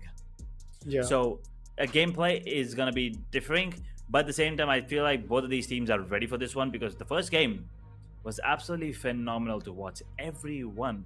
I mean, yeah, we were talking about Smokey and also Shera, if I'm not wrong, from the side of Amigos. They were not having a great time, but I'm pretty sure on Haven they're going to be stepping up as well and contributing a bit more to their respective sides. And I'm expecting a third map, to be honest. A little bit biased, if you ask me, because I kind of personally love Bind, so I want to watch Bind. But at the same time, if you're Amigos, right, you do not want it to go to Bind. You definitely want to end it on map number 2 win. Once again, as soon as possible. Do not give the opponents the chance to make a comeback, and especially put yourself at a disadvantage, because now you're at an advantage, right? You have this map number 1 in your bag already. Now it's the other team that's under pressure, because it's a do-or-die situation for them. It's a best of 1 for them. I mean, it's a best of 1 overall, but it's still a best of 1 for them. Whoever wins this, well, if it is the side of Amigos, I'm sorry. If they win this, they're moving forward, and if they lose, well, they still have a map to look forward to. But for the side of Gang, this is their last chance. This is their last chance for them. The last chance at the trophy, the bragging rights, and also the big prize of the big chunk of the money. Don't forget, they still get a piece of it, 70,000 if I'm not wrong. But that's not what they came here for. That's not why they flew all the way to Hyderabad to play for, right? They want to make it big, but at the same time, I want to give this shout out to Kinola. He's been in the scene for a real long time, and once again, if I'm not wrong, he is from Hyderabad, and well, I think must be really, he must be really happy playing in front of, let's just say, a home crowd. Yeah, absolutely. And I feel even in the first series, as I was just checking, it was Team, Gang who started up with a loss in their semi-final. So, for them, having a comeback is not something that they have never done, especially in the Intel Gamer Days playoffs. but they have to do it again. I mean, it's high time for you. It's go big or go, like home. It's that kind of situation for them, especially when you're in the grand finals, you're in front of you, crowd. It's gonna be a big, big moment for them. I think players, they just wait for these moments in their life to just play up against, the audience in the LAN experience and really get that victory, especially when it's the grand finals.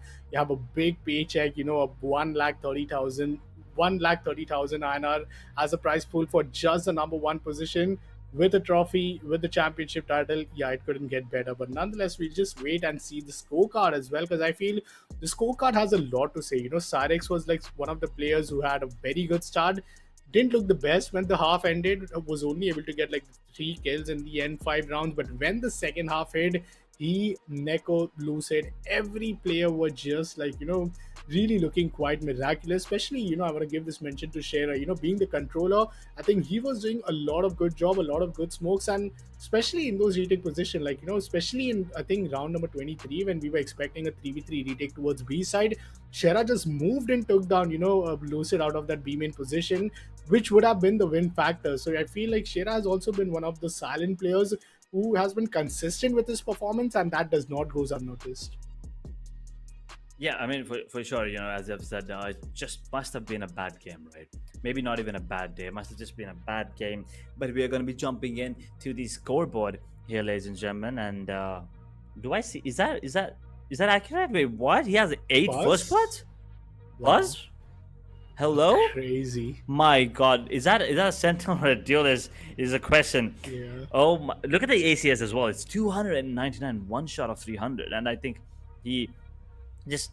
I think he was all over the map at this point. Not just the defensive half, but even in the attacking half, he was phenomenal. On the other hand, his counterpart is gonna be Ginola with 1 first blood, 288 ACS, 26 kills, 18 deaths, and 5 assists. He was also really good, especially with the operator on the attacking half. Absolutely, and I feel Ginola being the one to really step up huge is absolutely insane. This was just the map of Ascent, but I cannot wait to see how like Haven is gonna go down. Nonetheless, it feels good that Buzz has 8 first blood, and I feel majorly most of those first blood absolutely came in from their first half. Because nonetheless, I feel like that is something that from your sentinel, who always is posted up towards B, we saw, Buzz doing so much damage in those B positions. Like, always was aggressive, always was getting that opening. And when it came on towards the second half, it was swapped kind of towards Cyrex. Cyrex was the one with the orb, was dominating the B main position. And he was giving a lot of comms as well that, you have the B main by yourself. You want to play 3 players towards the A side and only 1 towards mid, which really helped them in majorly, in those situations. But yeah, I mean, first map itself going to round number 24, we could just expect the action to get more better from here on. Definitely. I mean, the action is going to get better. Definitely. Well, for now, map number 1 is done. We're waiting for the players. But for now, we're going to take a short break. On the other side of the break, we have map number 2.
Yeah,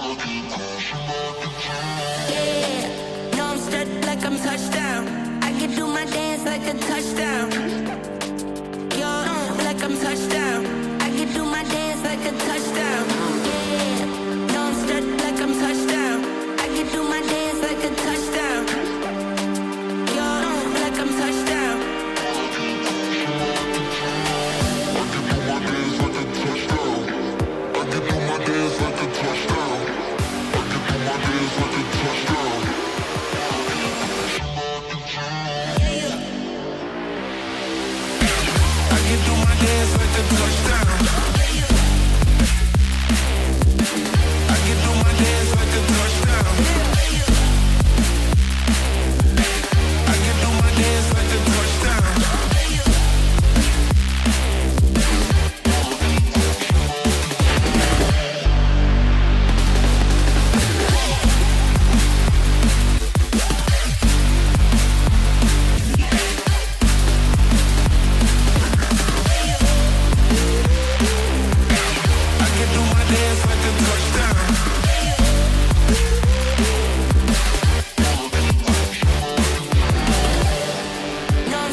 Yeah, no, I'm straight like I'm touchdown. I can do my dance like a touchdown. Yo, like I'm touchdown. I can do my dance like a touchdown. Yeah, no, I'm straight like I'm touchdown. I can do my dance like a touchdown. Yo, like I'm touchdown.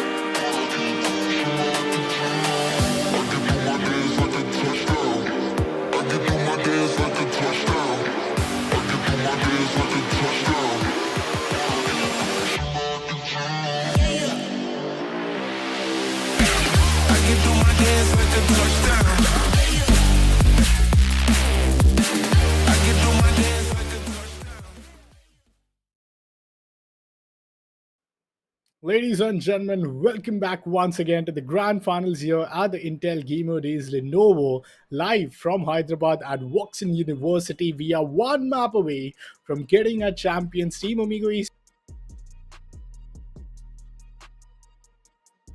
Fear the start of Team Gang. This is your chance to give another reverse sweep just the way they did in the previous matchup against B2B. Once again, of course, we have none other than Edge. And Edge, do you believe in this reverse sweep, or do you think it's going to be a comfortable, 2-0 for us in the grand finals? I mean, see, here's the thing. I don't know about a reverse sweep, but I definitely have this feeling that Gang are going to be putting up a really good performance, if not take the map. And then Pine could be anyone's game, because I've played with and against Neko on that map, and it's really good. I could say the same with Kiltuzad as well. So both these, I mean, actually, as a matter of fact, all these players, but these two players are the ones I would like to point out, because I feel like these players are going to be the trump cards for their respective teams, right?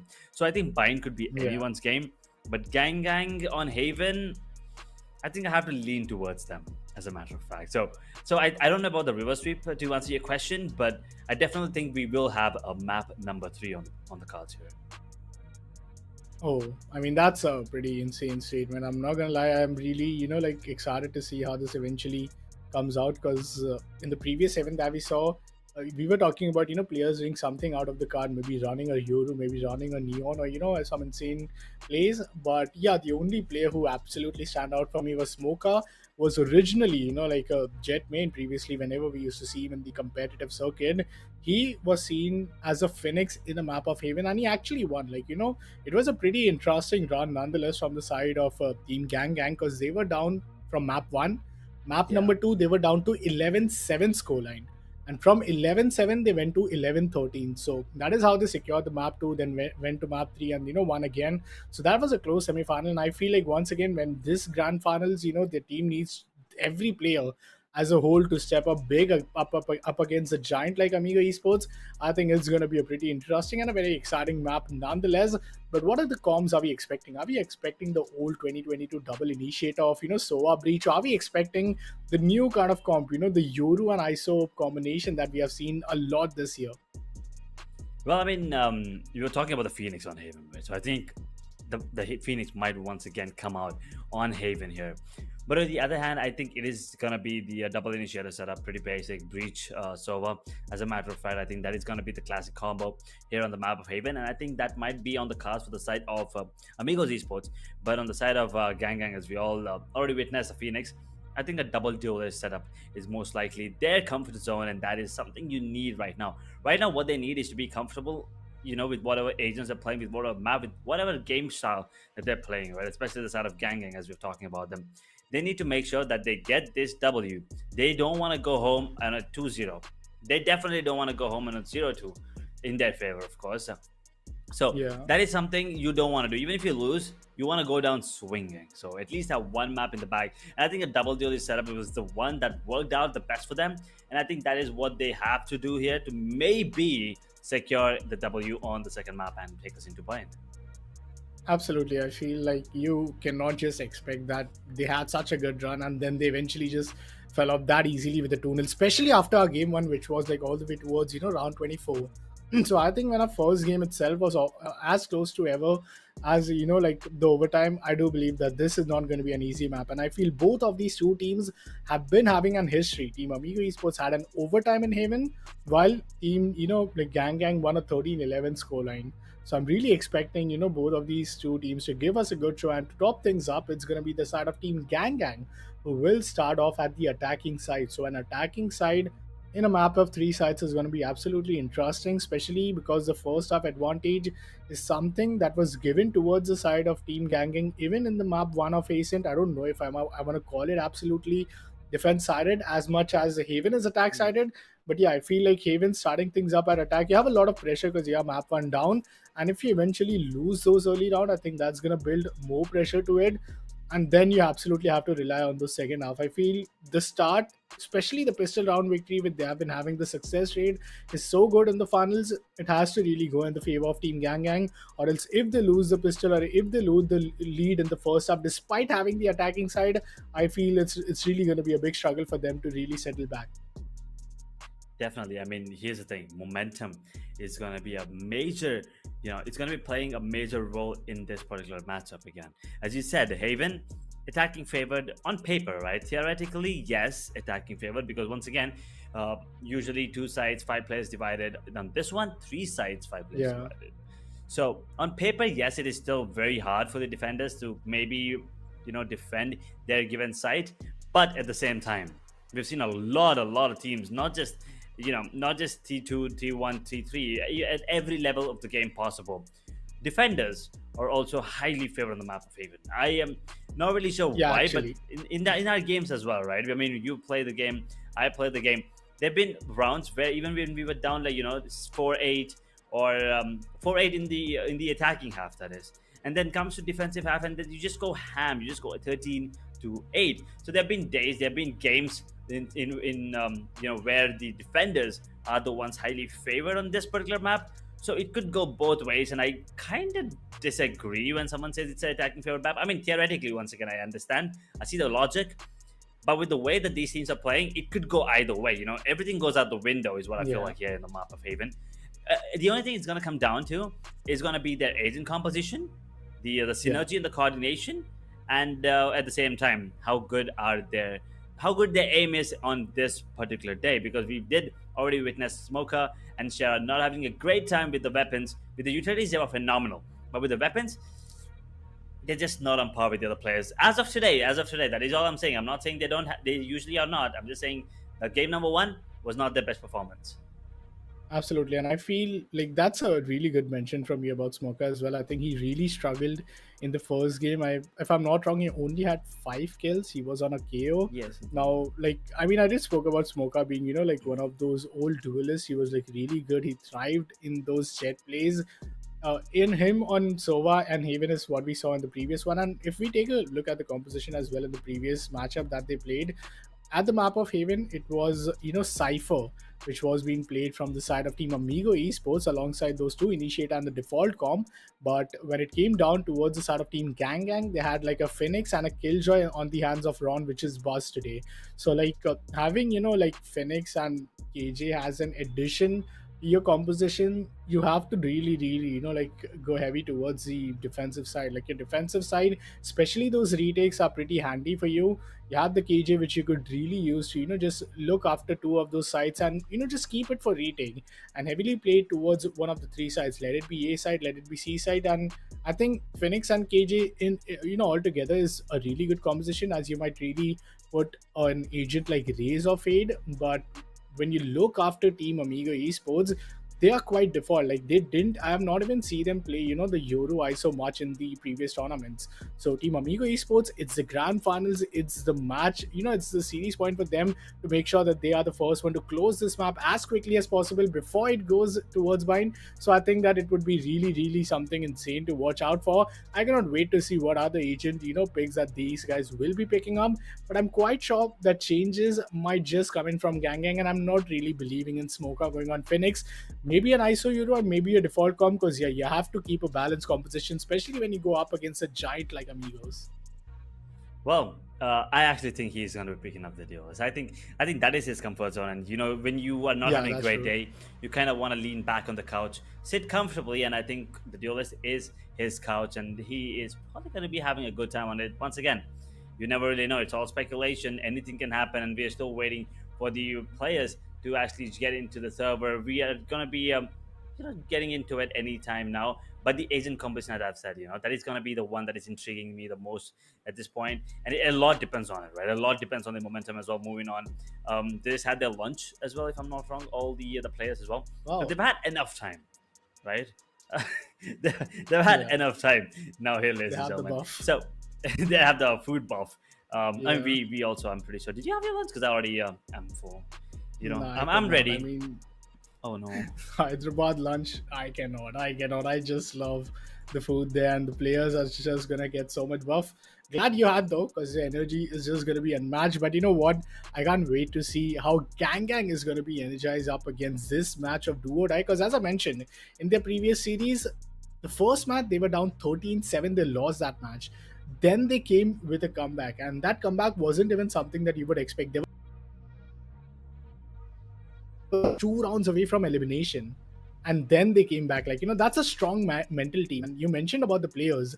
These are the players with a lot of experience, with a lot, they're veterans. Not sure how much synergy they are together, but I feel like that is something that could really add up to a lot of those situations, especially when you find yourself in such a tough spot in grand finals where everything feels to be against you.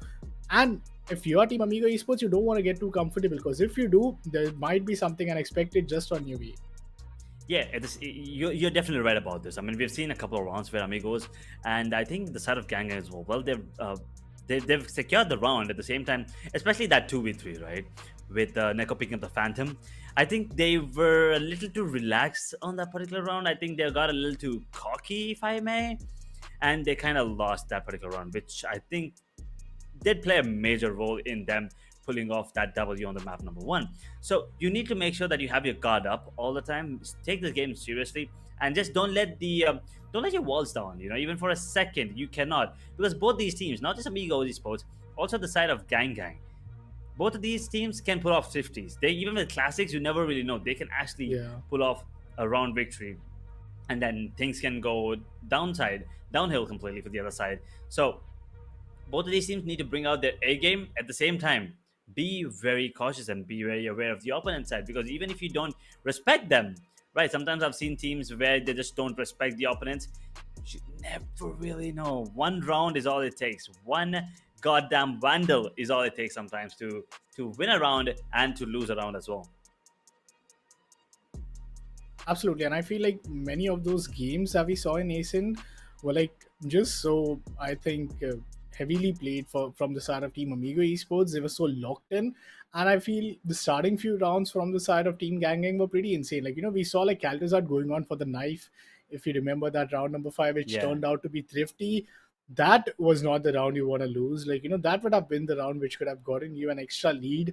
And those 1-1 round now absolutely counts in, because you lost by a difference of just 1 round. That was a 13-11 scoreline, which could have absolutely been an overtime or absolutely been the game for the side of Team Gang. And then imagine winning a map in your opponent's map pick. That would have been such a big boost for the side of Team Gang.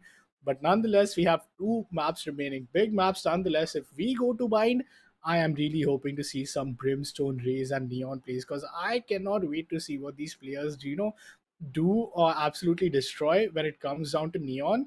And I mentioned about having the Euro Eye, so I feel in the many of those competitive plays we have even seen Neon, because Neon is such a flexible agent to really enter, to really clear the sides. If you spot anyone, just right click, just slide. You're either good or you're either getting the value, either die and just get traded. But nonetheless, if I don't see a Neon in this grand finals, I think it'll be a really big heartbreak, because Bind could be that one potential map. Haven is something that Amigos is, never really tried Neon on that map. They have been very comfortable with their own default composition, and for big reasons, because every agent that they pick has a lot of utility that they provide to the table. Let it be Breach, let it be your, reveal like Sova, let it be, your Omen Cypher. And Genola going on for Cypher would be really interesting for me, because I feel Genola on Cypher is way better than what we expect him on KJ. I think it just makes him more flexible, just makes him move around the map as a caller for the mid rounds. So yeah, I mean, I'd love to see what's going to be the Asian comp here, which would be soon, quite soon on our screens.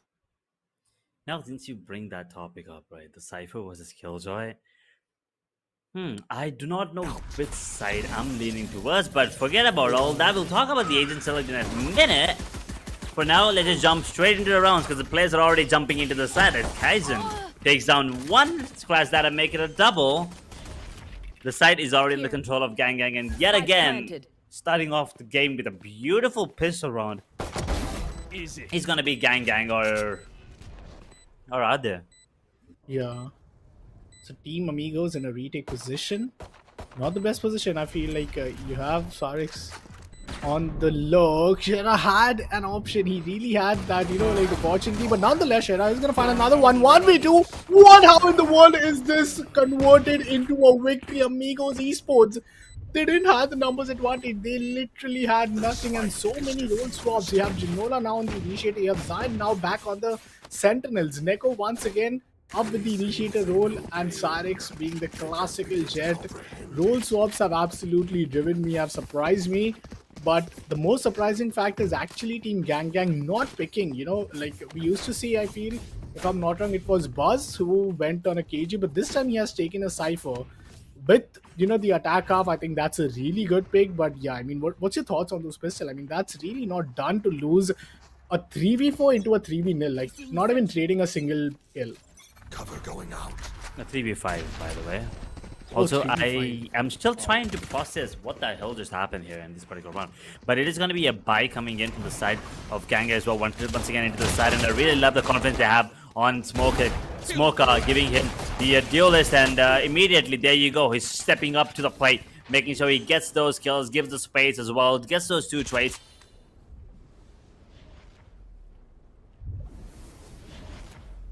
No, he didn't. Spike planted. Well, technical difficulties. Bomb grenade out. I'm sure Gang Gang does not have any technical difficulties, because they have tech support on their side. Player standing. If you know what I mean. Come on. Oh my god, 1v1, and Kel'Thuzad does it for his team. It's an equalizer. And as you mentioned, they do have the tech support, they do have the buff, and Team Gang Gang losing the pistol round. We were kind of, like really putting a word of thought on that they have been really successful with the pistol round. We were saying that how important is it for them to win pistols, especially when they start on the attack side at Haven. But converting the second round instantly with a quick A hit, and that was a big damage nonetheless. But I feel Team Amigo Esports still can afford some upgraded weapons. You can already see Zan coming up with the Guardian and a 4-man stack towards C. Beautiful call coming in from the side of Amigos, and Zan already gets the first blood. Now that is what you might really need. You have spotted 2 players towards the C side. The question is, do you really commit it? Just 2 players spotted, and yet the rotation is now being called from the side of Team Gang Gang as they're looking to explore B as an option. But look at this. Neko is quite tucked in towards this garage position. I don't know if you really want to push this. You have the numbers advantage, but how do you play from here? Instant run it back, ultimate up, and tech support goes and takes down Sarix. That's a lot of info already given away from the side of Smoker, especially when you have a Phantom in your hand. The force plan would be a 4v4 retake, but it's all about the damage done here from the side of Amigos. 4v4, and look at the position of Kel'Thuzad. Exactly, that was the safety cushion for them, and they did manage to get 1 kill out of him. Ginola is gonna get taken down. He's tied up pretty bad in tech support. Well, his positioning is good, his movement's decent as well, and Smoker is gonna get 1.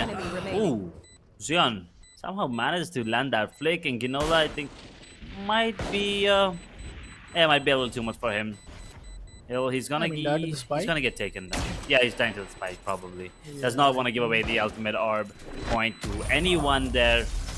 And well, 2-1. Gang Gang with the lead. They're gonna be happy about this one. Yeah, but I'm not sure what I feel about Gang Gang not having a breach. They have done it before. They are looking to do it again. I feel breach is just, you mentioned, right? Like some of these defensive rounds that we see in Haven is just unbelievable, because it's a map with 3 sides, but when it comes on towards playing with an objective of post plant or retake, I think breach just comes in so handy. He just clears so many positions. His utility is so helpful for your duelist. Buy round up for the start of Team Amigo Esports. Let's see what they are looking to bring this time for us in this first buy round. Sarix already out with the orb. You'll love to see those. Ginola, what an aggressive play. A quick high buy from the side of the duelist. Smoker nonetheless takes down Ginola, punishes him for going deep inside the long position. Meantime, C site might just be under the radar for the side of Team Gang Gang. Yeah, that just might be the play for him. But look at Smoker. He's doing great on this Phoenix. Already getting up multi-frags in this particular round as well. And he might just get taken down here. Oh, I take that back. I take that back. Absolutely take that back. Neko, he had all the time in the world. But then that Phoenix is just too good. Smoker, he's feeling it right now. And now the operator can be saved, is it? I think so, maybe. Or maybe not. Smoker feels it. He's feeling this one. He's getting it for sure. You know what Smoker did? Every other player that pushed, from their respective defensive side, he absolutely punished everyone. He first took down, I think it was Sova, who was pushed on towards long. He got 2 big kills towards middle, which cut off the rotation, which absolutely, left Team Amigos in a very tough spot. And for the second time in round number 5, there's a potential that Smoker might run it back again with his ultimate. So let's see if this round it's another one of those Smoker rounds. And I think you were really correct when you said the Smoker had only 5 kills in map 1, so he want to go on the duelist. One big reason being that you want to play a comfort agent, and since it's like a pretty do or die game for this team, you could afford to take these risks. But it's all about high risk high rewards. Like, this could either go the best or the worst for them. Nonetheless, B side post plan, once again it's a 5-5. But Amigos, I'm not sure if they have the best weapons. Well, another thing that Smoker did is get more kills in 4 rounds than he did in 24 rounds last game. Yeah.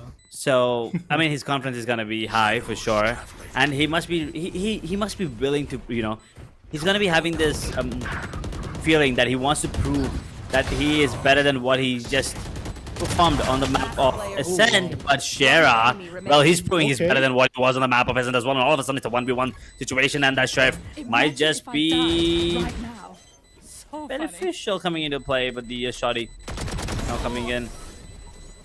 Another 4K. That's 8 in 2 rounds. Well, he is having a great time here, Smoker.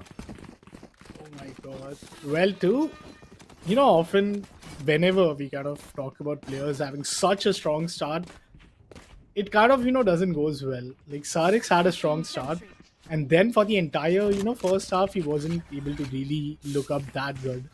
But since Smoker has an ultimate right now as well, I don't think that kills is going to be the only objective for him to farm right in this map. I think it's more about getting the space and getting as many attack rounds as possible. Team Amigo Esports, they have 2 ultimates online, counter to the 4 ultimates that Team Gang Gang has. They could surely, just play slow and play the objective here to get themselves in a side. Maybe get an opening first. Judge into the hands of Cyrix would be absolutely something to watch out for. But yeah, Phoenix ultimate goes on and he clears the entire A side. There's a gap towards that smoke, so if you see, Sova might have a chance here, but Smoker is going to get denied. I'm not sure if they are able to bring the value, but Neko was just a slice away from peeking in the crosshairs, I feel, of the side of Ginola. But nonetheless, it's a Hunter City being invested from the side of attackers. Defender going on for the lockdown. Quick drop from the side of Neko as he finds the first one. Instant trade from Kaizen. Kaizen good for 2. Gets traded. Once again, numbers advantage up for the attackers. Smoker is still alive. Time is of Ascent, and Smoker is just taking it all by himself. 15 kills for him in just 6 rounds, and he is unstoppable.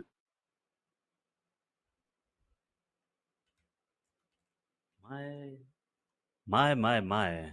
Smoker is absolutely smoking them right now. Look at this. Yes, I mean a timeout. But what good is this timeout gonna do? I mean, you need to make sure that you have. I mean, have this player who's absolutely destroying you on all parts of the map. I mean, to be really honest, it's only been like towards A side of the map, but still, Amigos they're on the defensive half, and they have the basic lineup, right? And they are always playing defensive. Maybe try to be a bit more aggressive. Maybe try to use a little more utilities to try to take control of one part of the map and then put up your other resources on the other part of the map. But then, how can they stop this monster? Especially with the way he's playing right now. Gang, they must be feeling confident and also happy that one of the star players is finally coming online. I feel this game is. I mean, there has to be a turn, right? Like this isn't going to go that simply or that easily towards the side of Team Amigo, towards the side of Team Gang Gang. This has to be a big time reset, and for Team Amigo Esports, I think they have been quite familiar with the situation. Let's see if Team Gang Gang could really maintain this momentum. Ginola and most of the players just playing, with these eco weapons, some pistol upgrade, 4 players up towards A side, and once again, it's Gang Gang who might be looking to explore a few options. Oh my god, Lucid was absolutely in that open spot, could have got punished, but nonetheless, B side once again is going to be under the radar. Sun looking to push this. Oh my god, he had 3 opportunity. He misses his shot. Not even a single bullet lands, and that has to be a big time, chance that you have lost. But look at the players coming in from the backside. They do spot one. Oh my god, Zan good for the opening. The first blood now in the favor of the side of Team Amigo Esports. They do have 2 big initiator ultimate. The bomb is not yet been planted, and if you are Gang Gang, you have to worry about the situation. What? Cyrex get a classic kill onto the side of Kaizen. I don't know how to feel about that, but nonetheless, the Hunter City is now invested in. It's a post plan towards the seaside, and already look at these rotations. Smoker needs to go big, but where are you looking, Sarex? Smoker does not miss these chances. A 2v4 retake position. Smoker is still alive, but you have the breeze rolling thunder, and that is absolutely gonna land. Would at least buy them a half defuse. By the full one, or Oh, maybe no! not. They secured it. Thanks to Smoker yet again. Man, oh man, that's another 4K for him. Another quadro. Look at this. I mean, he had a small vision for a second. I was like, oh no, maybe.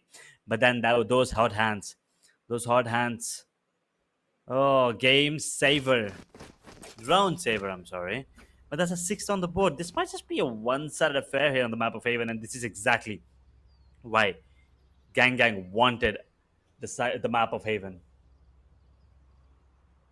Oh, technical pause instantly, and for really, really important good reasons for you. That round loss is just so unfortunate. I mean, you cannot really afford to lose those kind of situations, especially when you're up with numbers advantage. You have got such a bright opening. You're just up against a player like Smoker, but then he uses his molly. He gets those incredible frags.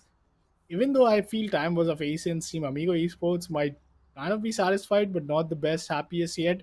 Because I don't think that they have been able to stop Smoker or really, really, take him down. Like it's just like if he is alive, you surely don't count him out or count the entire team out, despite them being down in a 2v4 situation. But a technical pause right now, hoping the players are just quite comfortable with their play, and like we are all good to go, because this is the grand finals here. You cannot afford to have any mistakes or any disadvantages on your side, especially since it's a LAN event. You got to make sure that you are quite in that comfort zone. And talking about comfort zone, I don't think that Gang Gang is worried about a thing right here. 4 big ultimates still available for them. 7 rounds over, and I think we have the third ultimate from the side of Smoker already.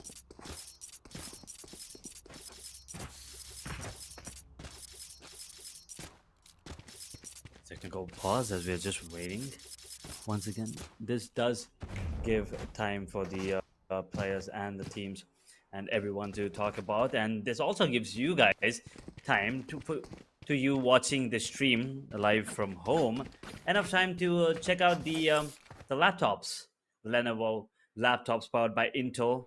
Well, the link is down in the description below, so it does give enough time for you to take a look at that while we wait for the players and the teams to get ready once again to jump back into the server. But what do you think? What do you think they have to do here to maybe have a better chance of making a comeback here at the side of Amigos Esports? Because right now they're struggling, right? It's 1-6. I think they just want to win the first round. I think the only round they have yet won has been the pistol round. I don't think they have won any round after that. So yeah, it's always winning that first round. Once you win that round, then you kind of get that momentum. Then you get that reset, and it's something that we even saw in the previous one. It all starts with the thrifty. But for now, I don't think Team Gang Gang, they can even afford to really get those. They're pretty, they're pretty precautious. They're looking after each and every, corners. They have been like, really working with all the lurks, and picking a cipher other than KJ itself is a really massive value for you in your attacking side as well, because your trapwire just gives you a lot of value towards those backstab position. And being a defender, you cannot just defend your side either. You want to play it like Lotus. You want to take one of those three side controls. We saw most of the time Sarik's going aggressive either towards short or towards the C long position, and just getting tucked in towards Kirby so that he has an info about any sort of footsteps or something. And there's been so many instances where the defenders have just pushed in and just like got expected and got taken down. So I feel like for them, yeah, they are really being read like a book. Yeah, just winning 3 more rounds would be the best thing they could ask for, because it's already a 6-1 score and you have only 5 rounds remaining. And if I'm not wrong, up next round is not even the best buy for you. You have 4 ultimates to play up again. So yeah, it's really going to be tough to win. 5 rounds remaining. I think this is absolutely going to a 9-3 scoreline, but I'm not sure if this is going to be like that easy for the side of Team Amigo Esports. Nonetheless, I'm just hoping to see how they are going to rectify all of those mistakes that has been exploited well. And I feel like Smoker on Phoenix, I mean, that is unstoppable still. That was a trump card here. That was the difference maker here on the map of Haven, is what I feel like, because that's the only difference, right? Everyone else is sticking to their roles. Like all the other 9 players are pretty much sticking to their roles, except Smoker, who switched from a controller to a duelist. And well, look at the switch. Look at the switch. It is amazing. He's on what? He's on at least 15 kills already. 3 rounds where he did manage to get 4 each. Yeah. So that's 12 in 3 rounds. 12 he's absolutely popping off. Exactly. It's a minimum of 15, 16, something like that. So he's just absolutely having fun right now. So his team must be really confident. And as I've said, him on duelist, he's his comfort zone, and well, it's clearly showing right now. Absolutely. I feel Smoker, previously he was known for his jet plays. Like, he was someone who was quite, I'll say, flashy in terms of those duelists. And can you believe, like, this guy only had 5 kills in map number 1, and still the team performed like a 11-13. Like, they just lost by 2 rounds. Some thrifties which could have went their way. So yeah, I mean, Team Gang really looking to like take us the distance of bind. It's just the question about time that Team Amigo Esports, like, is this how easily they're gonna make it look? Because Team Gang, yeah, I think it's just so free for them. They just won the pistol. They haven't won a single round after that. Smoker has given the entire, I'll say, like a sound there that he has the spike. He did indeed drop it, but Shera, that was quite a bit of overconfidence from the side of Smoke, and he gets punished for it. Spike down, and mid. Zion with the 3K, what a beautiful way to absolutely deny everything. We were talking about defenders being really aggressive and failing it always, but finally they get the value. Big ding from him, looking for the 4K. It all comes out to Kaizen. 1v4 for him, and he goes with the Blade Storm. Oh my god, wait, this round still has hopes, does it? Shera eventually denies him, but I don't know if the Blade Storm were really needed. I think maybe he felt that maybe he had a chance. I don't think so. I think he was just confident. He would just get a couple of running kills here and there, and then he could possibly be really fast getting into the side and maybe secure it. But either way, that was a great round coming in from Zion, and well, Gang, they did not see this push coming in from him. 36 now, still 4-round lead for the side of Gang, and there's a lot on stake here. Do not forget, Gang, do or die situation for them. And look at Cyrax, he's holding on to this. The recon will not be giving away his position. This drone just might. Enemy tag. Yeah, but for now, our drone is gonna spot Kaizen. No follow-up though. You know it's gonna be so risky, but the ace is gonna be Sarik's position in this round. Smoker is expecting him, and he will take him down. That's what the confidence brings you. And he's up on 20 kills already. Kaizen with a good entry. Smoker really looking to chase down every player, but Shera and Zion. What a beautiful positioning from them. They're still waiting and hoping to defend their side, but the Smoker trade is absolutely what the doctor ordered to save this round for Gang. 2v2 situation, but Neko. Oh my god, that's an insane flick. And Smoker, I'm not sure if he is in the correct position. Might want to play the mind game here, but a 2v1, and it's going to be a tough one. It's absolutely going to be a tough one for him. The fault line is absolutely awaiting him. The moment he steps out of that short position, I feel the respect that Amigo Esports is giving is just clean from the side of Smoker. Like, it's just 20 kills. I feel he's now on 21 maybe. But nonetheless, 20 seconds remaining, not the best position for him. And going up against a breach in, a 1v2 clutch is just going to be a nightmare. You have to really count your stars here. 15 seconds left. Going to start this plant, but oh my god, there comes a fault line. No follow-up once again. Oh my god, does he know that it's an under heaven position? Oh well, Zion does, and that's going to be an easy kill. 6th round is all Team Gang is so far going to get, because 2 back-to-back rounds, and it feels Amigo Esports, it's just a matter of 3 more rounds if they could really get in their favor. But what a good opening, I feel. Despite the good opening, Shera and Zion absolutely turned this round around, and the fact that Zion was able to get these opening and fall back towards safety is also a big thing for the side of Team Amigos, which absolutely went in their favor.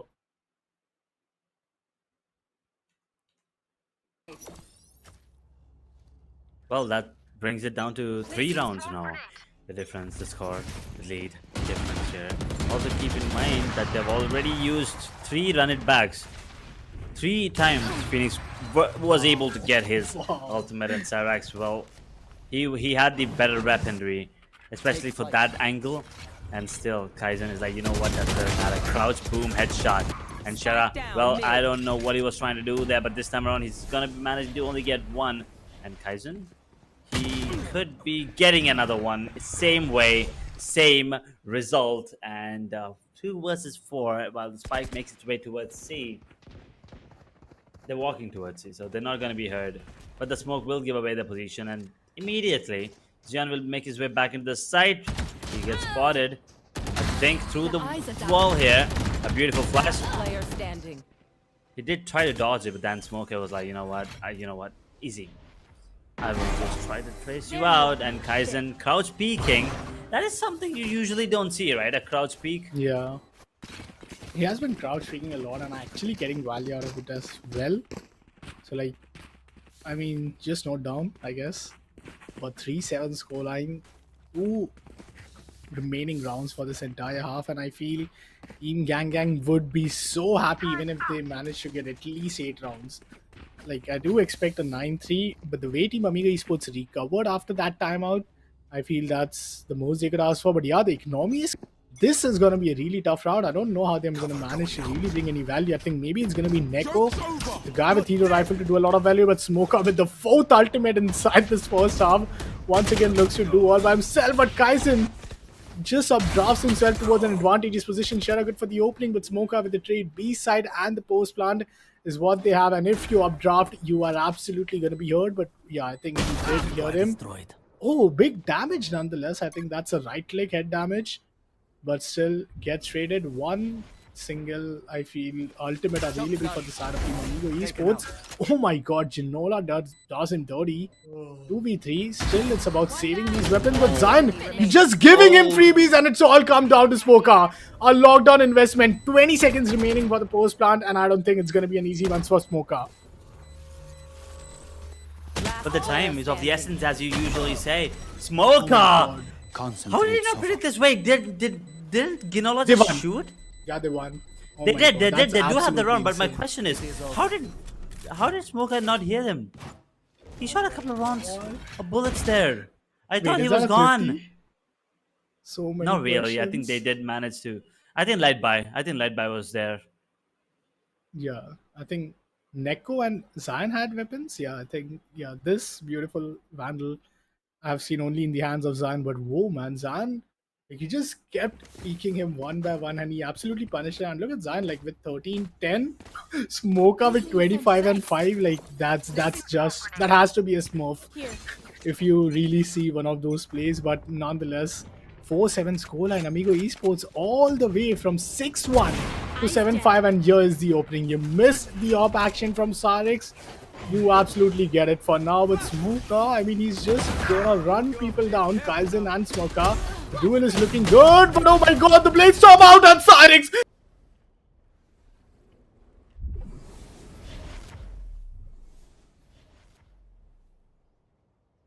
But they could use the Omen ultimate to go all the way towards the other side.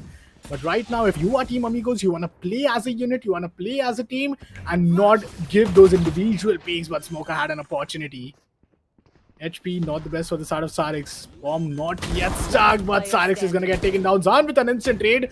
The reveal might have given up lucid position, and yes, it has. He has the ultimate, so just run away. Just play one of those craziest Blaze King movements where you have those Omen ultimate. You want to get the spike and just go towards the other side. But what's the play here? Bulldog in the hand, 75 HP, just 2 bullets away from his death. I on to 7-5. That's a beautiful setback in the first half. Yeah, they definitely want to try it out. I think he wants to take the spike and then go for the TP here. Oh, they're buying. They fell for it. Both of them rotating out already. As unfortunate as that could be, Lucid will plant the spike, and it is going to be a 1 versus 2 with the ultimate still active. The last shrouded step will be used. And, well, do they think it's heaven? I think so. One of them is going to be cautious about it. The other one, just careful. One more smoke already in the hands. He wants to go for the 1v1, and Xion doesn't miss those. He's going to land that, and that's going to be the 5th on the board. Amigos Esports. That technical pause and combine that with the timeout, I think helped Amigos Esports get their groove, get their grip back in the game, and it is going to be 5-7. Gang with still 2 rounds lead. If Amigos win this pistol, it's probably going to be an equalizer coming into play, 7-7.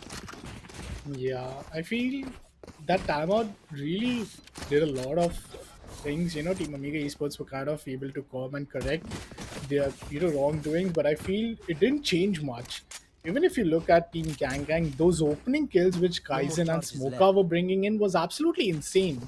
They were just going towards A side, getting those opening, and multiple numbers advantage, situation being lost in the favor of Gang. Like, just look in the previous round, and I feel like you have to give to Cyrix, man. What a round from Cyrix. He gets the opening, he gets, the Blade Storms out. 1 kill from Shorty, 1 from Ultimate, 1 from Orb. Still does not die. I mean, yeah, Cyrix, you need him on that form, especially when you have Smoka with that level of confidence on the other side. But look what this spam has done. 88 damage right on the faces of Cyrix. As he's still looking to commit towards this. The dash has been popped up, but does he expect to is a big question. Oh, the spy cam is going to spot 2, but the paranoia is perfect.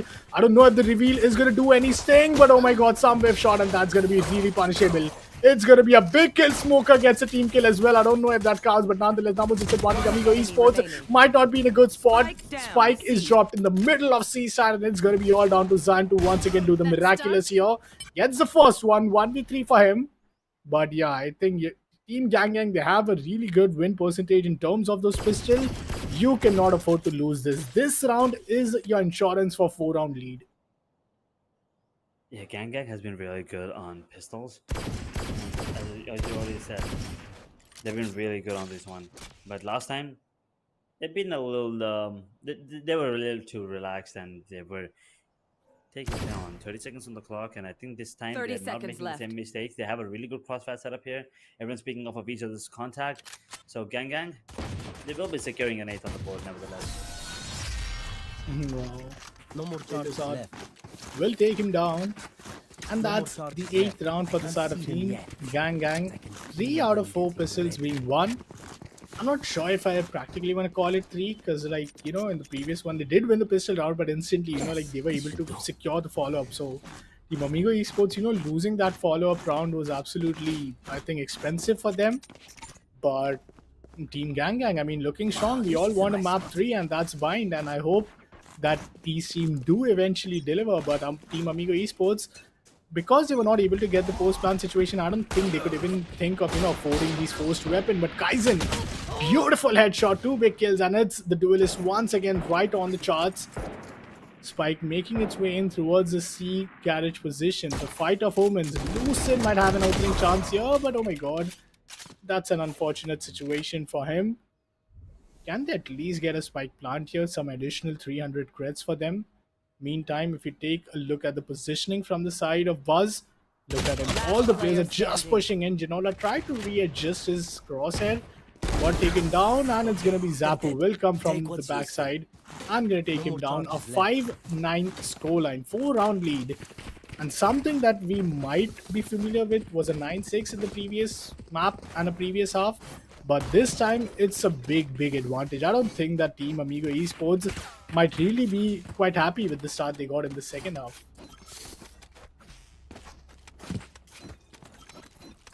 They're definitely going to be happy with the way the second half is begun as well. But look at the amount of kills Smoker has.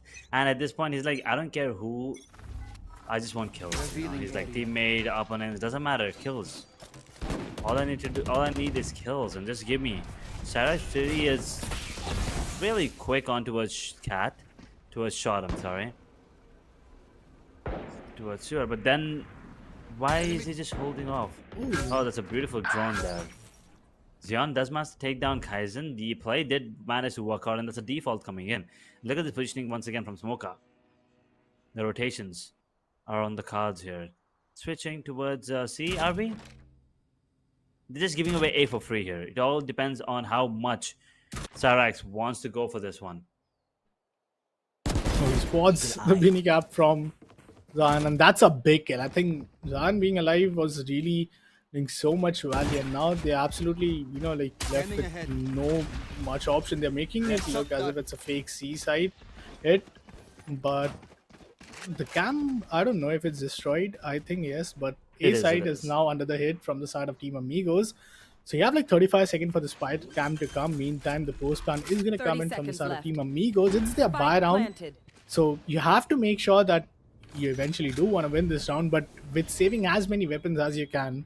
Because with already one Vandal lost and in a 4v4 retake position with Smoker having the ultimate, this is going to be spicy. It definitely is going to be spicy, and I think the running back is going to be coming into play here. A 4v4 retake situation here. See the positioning coming in, the paranoia coming in, the aftershock. Beautiful. Neko immediately takes down Smokers, run it back, and that's going to bring them with the man advantage, put them in a really good position. And I don't know if they know that Jet is still there, and will they do? Shara with the double, he's good for the third as well if he could. Well, Kel'Thuzad is the only one surviving right now with the Spectre in his hand. Does manage to take down one, and Shara survives. The most important thing here is that they survive, because they don't have a lot of economy to work with. Yeah. Winning was, I think, a need, but yeah, you had to save as many weapons as you could. And I feel taking the run back from the hands of Smoker is once again going to be such a big advantage for you, especially because did he use it? 5? No, I think in the previous half it was the 4th time, and this was the 5th time. Yeah, you're right. Let's fly. 5th time God, man. in 13 rounds. I think 14 rounds right now. Yeah, 15. But yeah, he is just unstoppable. A quick push towards shot, and I think this could be a little dicey. Wow! Kaizen saves himself, but still, those speed weren't needed. Gets punished for that, and that's a numbers disadvantage to start this round off. 9-6. We are familiar with this scoreline.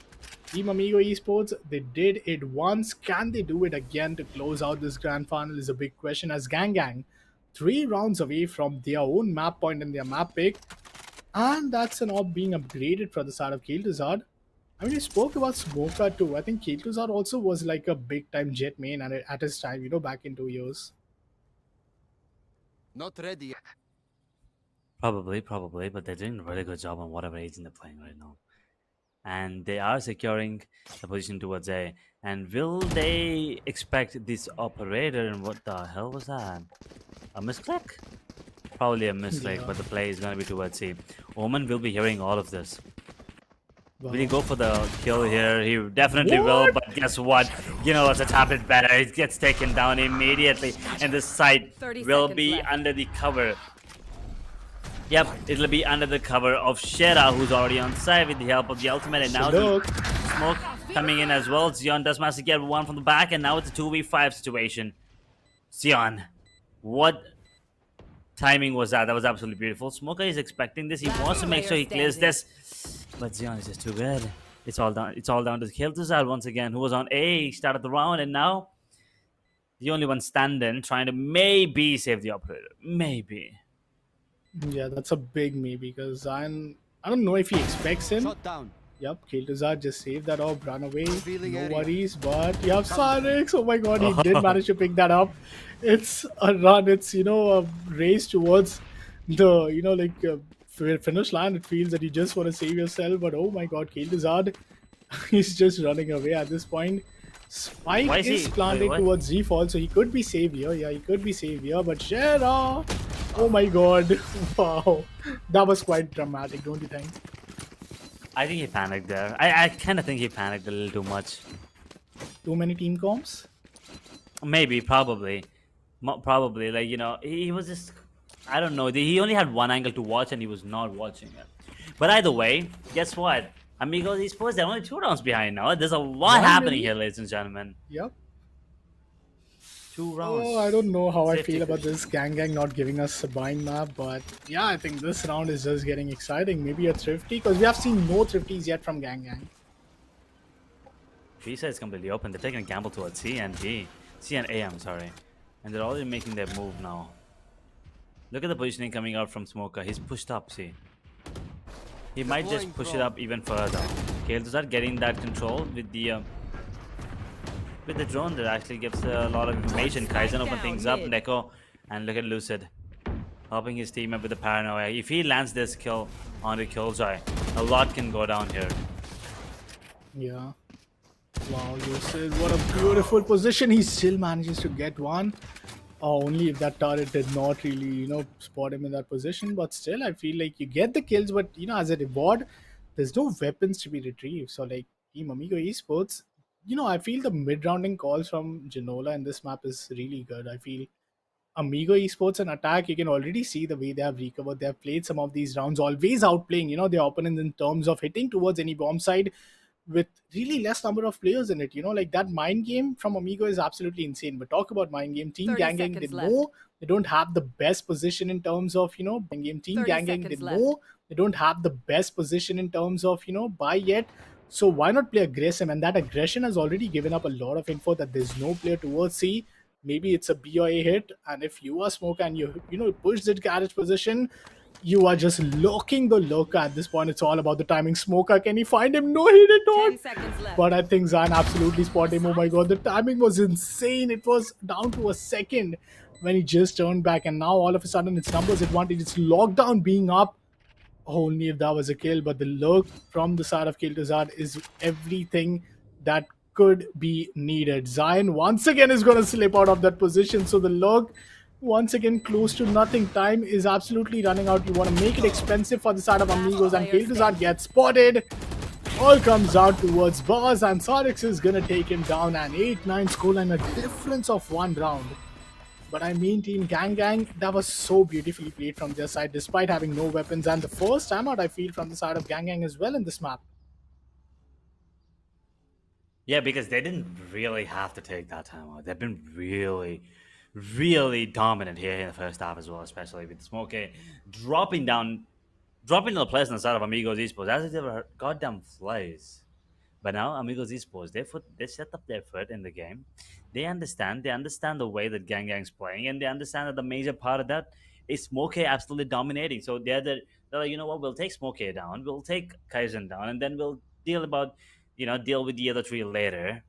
But for now, Amigos Esports, they do have the Killjoy's ultimate available. And this is why I like Killjoy a tad bit better than Cypher on this map. Because that ultimate is pretty damn gorgeous. Here. You get the entire side, or you can also play it as a retake. So either way, I feel like Amigos Esports are looking good to maybe take it to Equalizer 9-9. Which means Gang will be forced to either eco or maybe go for a light to force buy maybe. Ryzen with the knob though, I think I'm not sure if I feel the best about it, because I've seen a lot of outplays from Sarix though, but Kaizen, it's a very big heavy investment for him. I feel even if he die, he might be quite close to his ultimate. The loss bonus is also not to forget, it's 3400 now, so I don't think 3400, it's 2900 for the side of Team Gang. So even if they lose, I feel they might have enough to at least buy a half armor. But 4 players in the buy round towards the B side, I'm not sure what they're kicking, but Zion surely is going to use his turret to get a lot of info, and the spam. Oh my god, this is what I was worried about. Zion does manage to slip away from that position, but the entire mid courtyard is now being given out, and it's Team Gang absolutely looking to take the control. A lockdown being invested to secure this, A side, but look what's waiting on the other side. It's going to be none other than Buzz with those trap fire, who could absolutely be a big time, killer. And despite them getting the entry, I don't think they're able to really take any, damage off with that Refire. Zion with 2 big kills. I don't know how he has managed to done that. But somewhere down the line, Team Amigos is still up with the numbers advantage. Somehow, still with the advantage, man advantage. Cypher does have the neural theft available. I don't think a lot is going to be coming in. This Zion, man, he's absolutely on point right now. Cyrax taking down the recon immediately as well. The fall plan is beautiful. The support jump timing is absolutely perfect. The neural theft did come in and the flash is going to be perfect as well. The running back immediately to waste. He's going to take absolute monster as Shera combined with him is going to be enough to take down 9-9. Oh my god, Neko the beauty, man. This guy is so consistent. What is this play? I mean, yeah, just slow-mo that, brilliant work from Neko and the production. 9-all scoreline, and Team Amigos are right inside the game. We definitely got a game in our hands right now. Maybe an overtime around the corner, but for now, it's gonna be an eco with a hero rifle into the hands of Smoker as he just used his 6th ultimate in this entire map so far.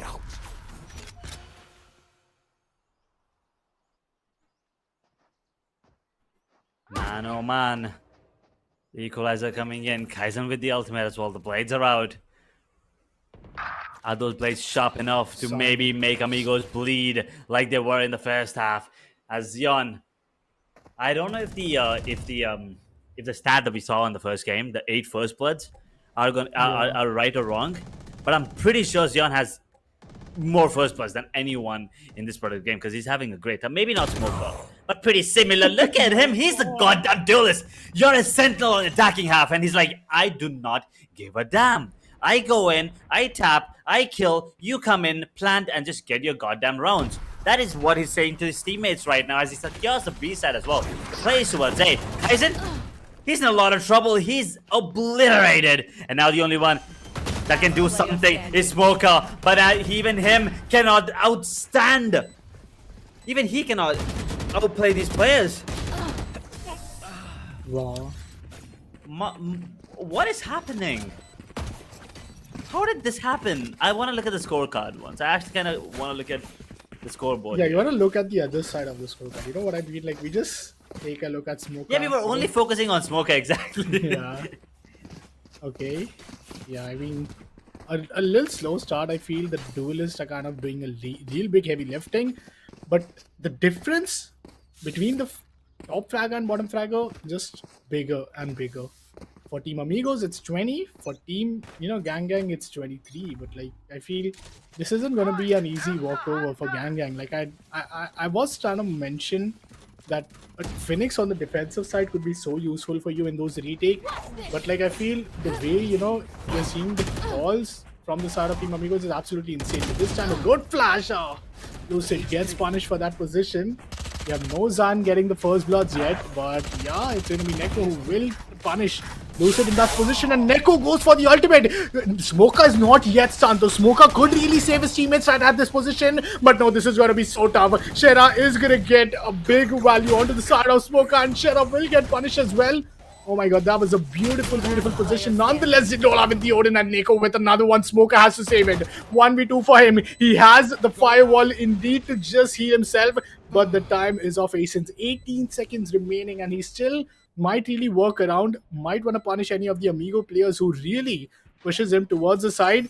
But yeah, he has to half it. He has to really commit this up. Oh, the stun is perfect, and that's why Breach in these objective plays are so powerful. That was the only question, that Gang Gang not having a Breach, is that the wise decision? I don't think that Phoenix is wrong, because like Smoker has a comfort agent and he's dominating on it with being up with 33 kills. But yeah, like, I don't know if it's, like that top fragging curse when you're up with like 15 kills with only 2 deaths and still you lose. It just throws frustrating moments, and Team Amigo Esports 1 point away from the championship point so far. What the hell am I watching? What is this game, man? And look at this read coming in from Amigos once again. Absolutely beautiful. They're going into us mid. There's absolutely no one onto us B side except that goddamn tripwire that is holding off the side together as of now. And the play is not going to be towards B. It's going to be a little fake. Try to get their utilities out, and well, A push already coming in from Smoker. Has to be really careful here. With the Odin trying to spam and try to maybe get a bit of damage, if not a kill. That's Yon. Oh, that was by mistake, right? That was definitely by mistake, and it's gonna be him versus Kaizen. And well, doesn't matter who you are, you don't stand a chance. Duelist, man. Killjoy is definitely killing the joy of side of Gang. I'm sorry. Yeah, that's, I mean, wow, what a beautiful thought from you. Did he really came up with this? Nonetheless, Sarix, wait, because he died, the trap wire was also absolutely disabled, or else he would have definitely been in the crosses of Kel'Thuzad, but Kel'Thuzad gets it at Lucid. Oh my god, 1v4 for him turned down to a 1v2. Still a chance. Lucid could deny this championship point, which could be up, but the Recon Dart is going to give his position up. The timing is in his favor, and he gets the 3k. Ultimate is up for him, and on the other side of the server, you have the duelist, none other than Swarix. Can he really defend this position is going to be a big question. Spike is going to be planted. He anticipates him to go all the way towards the long position, and I don't think that he have heard him getting, his TP cancelled. So does he expect Garage? He is looking at the right position. It comes down to timing, and Sarix gets the 3k, saves his team from sinking down as the name of Titanic, and that's another round. Championship point up for this Intel Gamers J Lenovo, and I cannot wait to see what the winning moment would be like. Let me remind you once again, for the start of Team Amigo Esports as an org, as the entire lineup, this is the first LAN event that they are playing, and they are absolutely killing it so far. At a chance, you were 6-1 down, a timeout being called off, and now you are seeing a 12-9 scoreline. That is absolutely insane. A little pause to see if we have any more, twists and turns. But as you were asking me, what is going wrong for the start of Amigo Esports? At that point, I was just like, if they win one round, maybe they could, really start with a comeback. But I do feel like this map is not over. It feels like there is a lot of twists and turns which you might expect, but I did not expect this kind of turn. I was absolutely, kind of imagining the map of Bind and Neon being played. But it feels Amigo Esports is just one round away from winning their championship title. You know what? I'm actually gonna be a little more supportive for Gang and be like, maybe this is not over. Maybe this is not over, right? Just in case. You never really know. Yeah, so we're just gonna be waiting for now. 12-9, 3 more rounds. This technical pause might actually be beneficial for them. You don't know yet. Maybe this is the moment where they do something different. Maybe Smoker uses to run it back, gets a kill. Neural Theft comes into play. Boom, you have the information, you get the round. Moving on.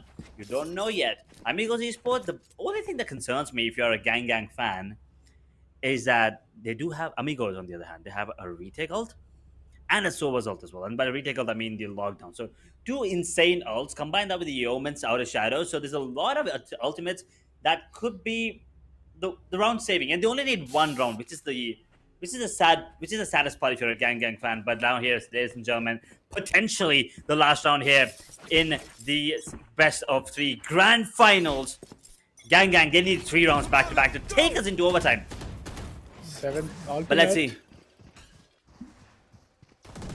The respect is insane. The opening is absolutely miraculous from Neko as he finds the first one. An instant TP towards the A-top side, and you have another kill. Kel'Thuzad goes on, and so does the Hope. Team Gang relies on the back of those 3 players to now play on a retake. 3 kills away Team Amigo Esports from their first ever LAN championship, and would this be a possibility? Lockdown already invested, and you have another insurance policy. That's your Hunter's Fury. Can they absolutely close it down right here? Smoker has done so much on the back of his Phoenix, but can he do it again? Sarix gets taken down. That's the opening you needed. He might have those flashes. Swan Grenade already ready, but the paranoia is just so perfectly timed, and the spray is miraculous. Hunter's Fury is looking to change the final play, and it will get Lucid as Amigo Esports are your champions for the Lenovo Gamers Day. What a beautiful way to keep things up. The consistency, the domination, and synergy all the way towards the top. It's Amigo Esports being the champions tonight. Man, oh man. Yeah, this is what I was waiting for. This is exactly what I wanted to see. The faces as soon as the match is done. Oh my god! I mean, come on, we are happy for them, and they're definitely going to be very happy after, especially the comeback that they've done right in this matchup. It was just really interesting to see these teams perform the way they did, and especially the side of Amigos Esports. And as you said, it's been a long time coming for them. Congratulations! I believe their first LAN victory, as you said. So this is a big moment for them, right? This is a big moment. Bragging rights, the moolah, and also the beautiful trophy. I believe we'll have the presentation later on, but for now, let's talk a little bit about this map, because what the hell just happened here? Because Smokey was smoking everyone, and all of a sudden, Zion like, I want a piece of the barbecue, and he eats it all. I mean, Killjoy? Come on, really? And I'm not even sure if he could really do those. Like, I don't think any favors, or he had any factors in his side. Like, you have Smoker, who is on duelist. You're Zion, you're kind of giving those mid-round calls alongside Ginola. And we saw the role swap as well. Like, I was quite surprised, because in the previous time, or anytime you would watch Ginola, he loves to play Cypher. He's been popping off on those Cyphers. But today, there was Ginola on Sova, you had Zion playing on those KJ, and you expect your Sentinel to really be the lurker, to really be that info gatherer, and give those calls when it comes down to map control. But man, did Zion delivered. It's not just about his frags. I think the way he positioned on himself in certain position, in certain situation, not just I think his plays were by his side, but I think so was his fate. Like, there were so many instances, it was getting down to the timing where he was getting lurked, but he just pushed on. The enemies thought that there's no one. They just went, giving footstep, and they indeed got taken down as well. So I feel some of these plays were absolutely insane. But Team Amigo Esports with a miraculous setback is something we did not really had in our, expectations. Like, just I feel like when we thought that it's all over, Team Amigo Esports took a tech pause, and they absolutely bags, which could have really been in the favor for Team Gang Gang. But yeah, I feel GG for Team Gang Gang, because they absolutely showed a pretty good game of Valorant. Nonetheless, I think we couldn't have asked for a better grand final. Just an OT was around the corner, but nonetheless, what a beautiful game it was. It was amazing. It was really fun to watch. And see, here's the thing. I know I wanted to see Bind, but I'm happy. You know what? We could not see the Bind, but we will get to see the happy faces on the stage. I think Dhruv, take it away.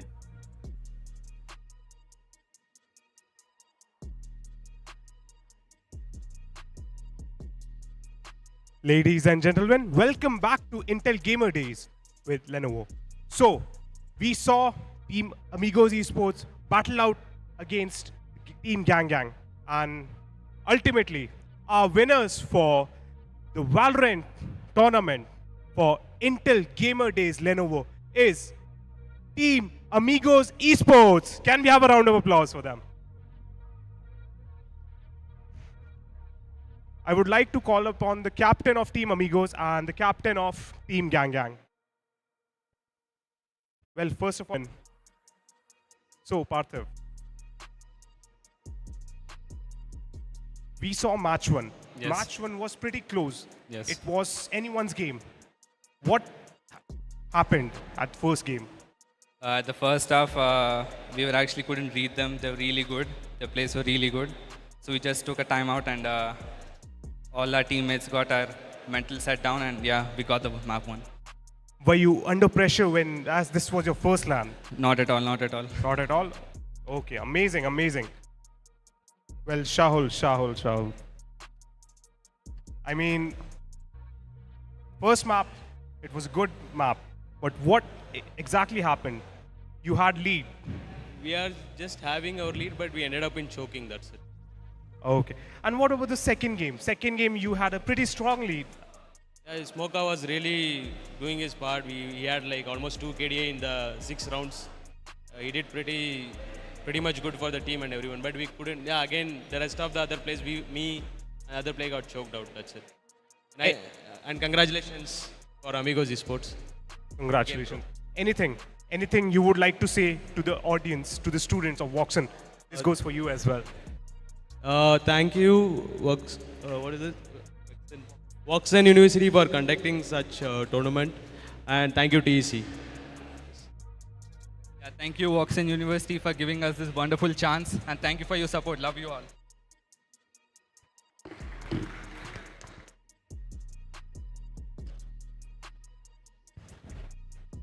Well, audience, there we have it. So, with this, we would like to conclude our Valorant Championship at Intel Gamer Days Lenovo at Ascent University. But stay tuned, we have community tournaments starting right up. So let's see who will be our Mortal Kombat and FIFA winners. And also, guys, this wouldn't have been possible without the support of Intel, Lenovo, and Ascent University, the team, the management. Thank you so much for hosting this event. And audience, thank you so much for joining us for this event. I hope you all enjoyed this event. Thank you.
Welcome back to Intel Gamer Days Lenovo at Ascent University.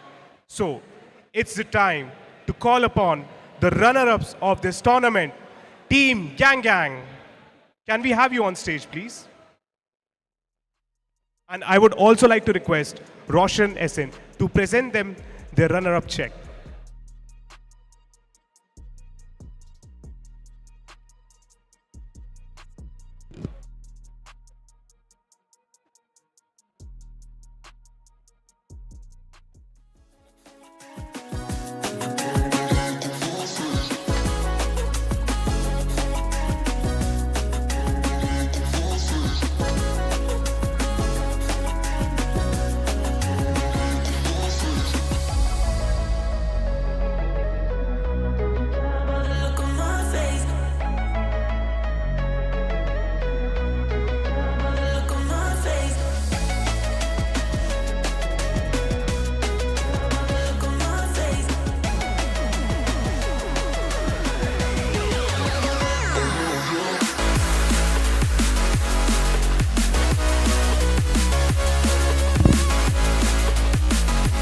Finally, it's that moment which we have all been waiting for.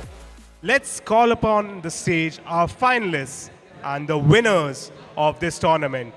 Team Amigos Esports. Can we have you guys on the stage? Come on guys, can we have a round of applause for them?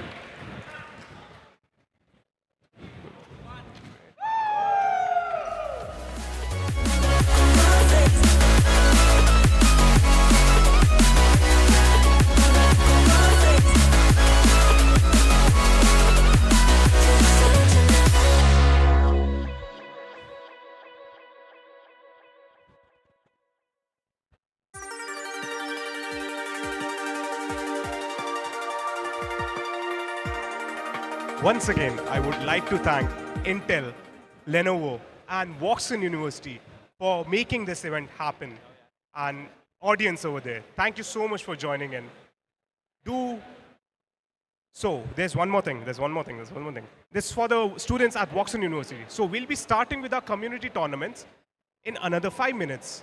And we also have our latest 14th gen Intel Core powered Lenovo laptops, Lenovo Legion and Legion LQ.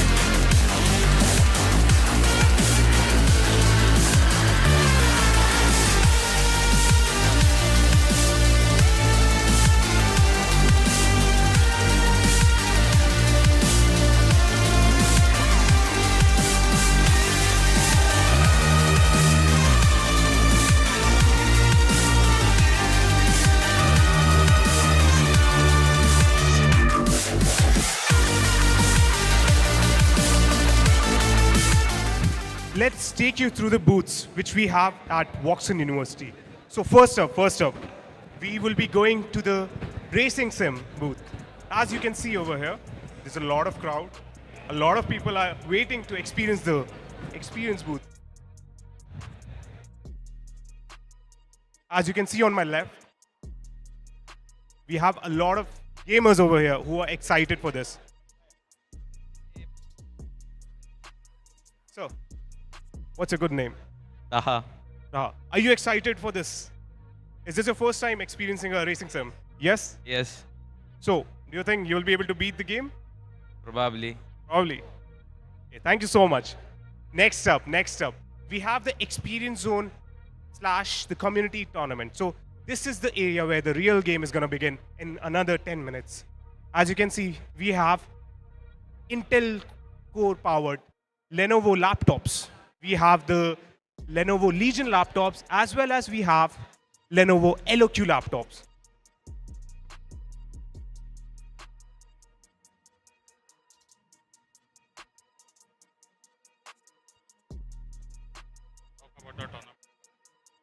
So, the tournament that's happening, it has a prize pool of 60,000 collectively. Each game has 30,000 prize pool. The winner gets 20,000 and the runner-up gets 10,000. We also have spin the wheel over here. As you can see over here. So, spin the wheel, pretty simple.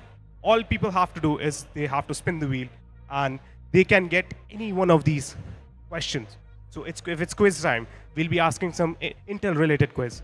If we have play like a boss, then they'll have to beat one of Forza Horizon 5's map within 1 minute 30 seconds. And if it's selfie time, then they just have to click a selfie at the booth and tag Intel India and Lenovo India. And if it's better luck next time, then better luck next time. So as we can see, we have the winners. Let's talk with them.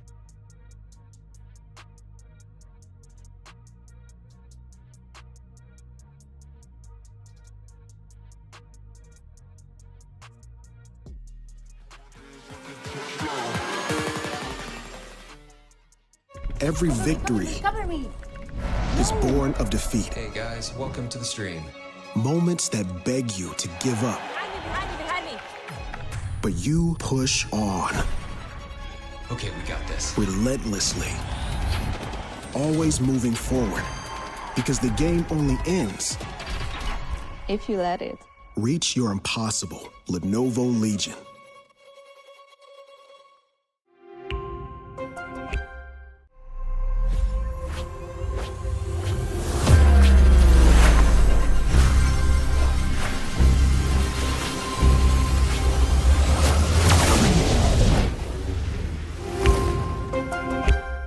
Every victory is born of defeat. Hey guys, welcome to the stream.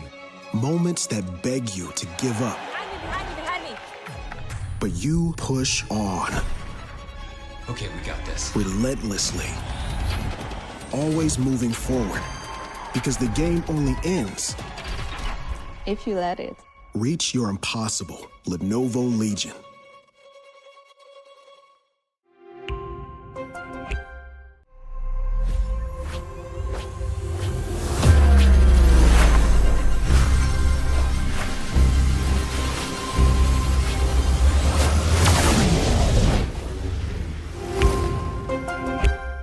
Every victory is born of defeat. Hey guys, welcome to the stream. Moments that beg you to give up. Behind me. But you push on, Okay, we got this. relentlessly. Always moving forward. Because the game only ends.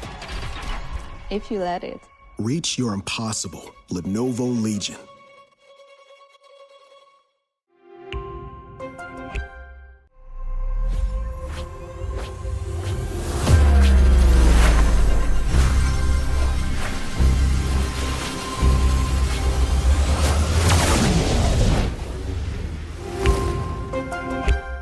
Every victory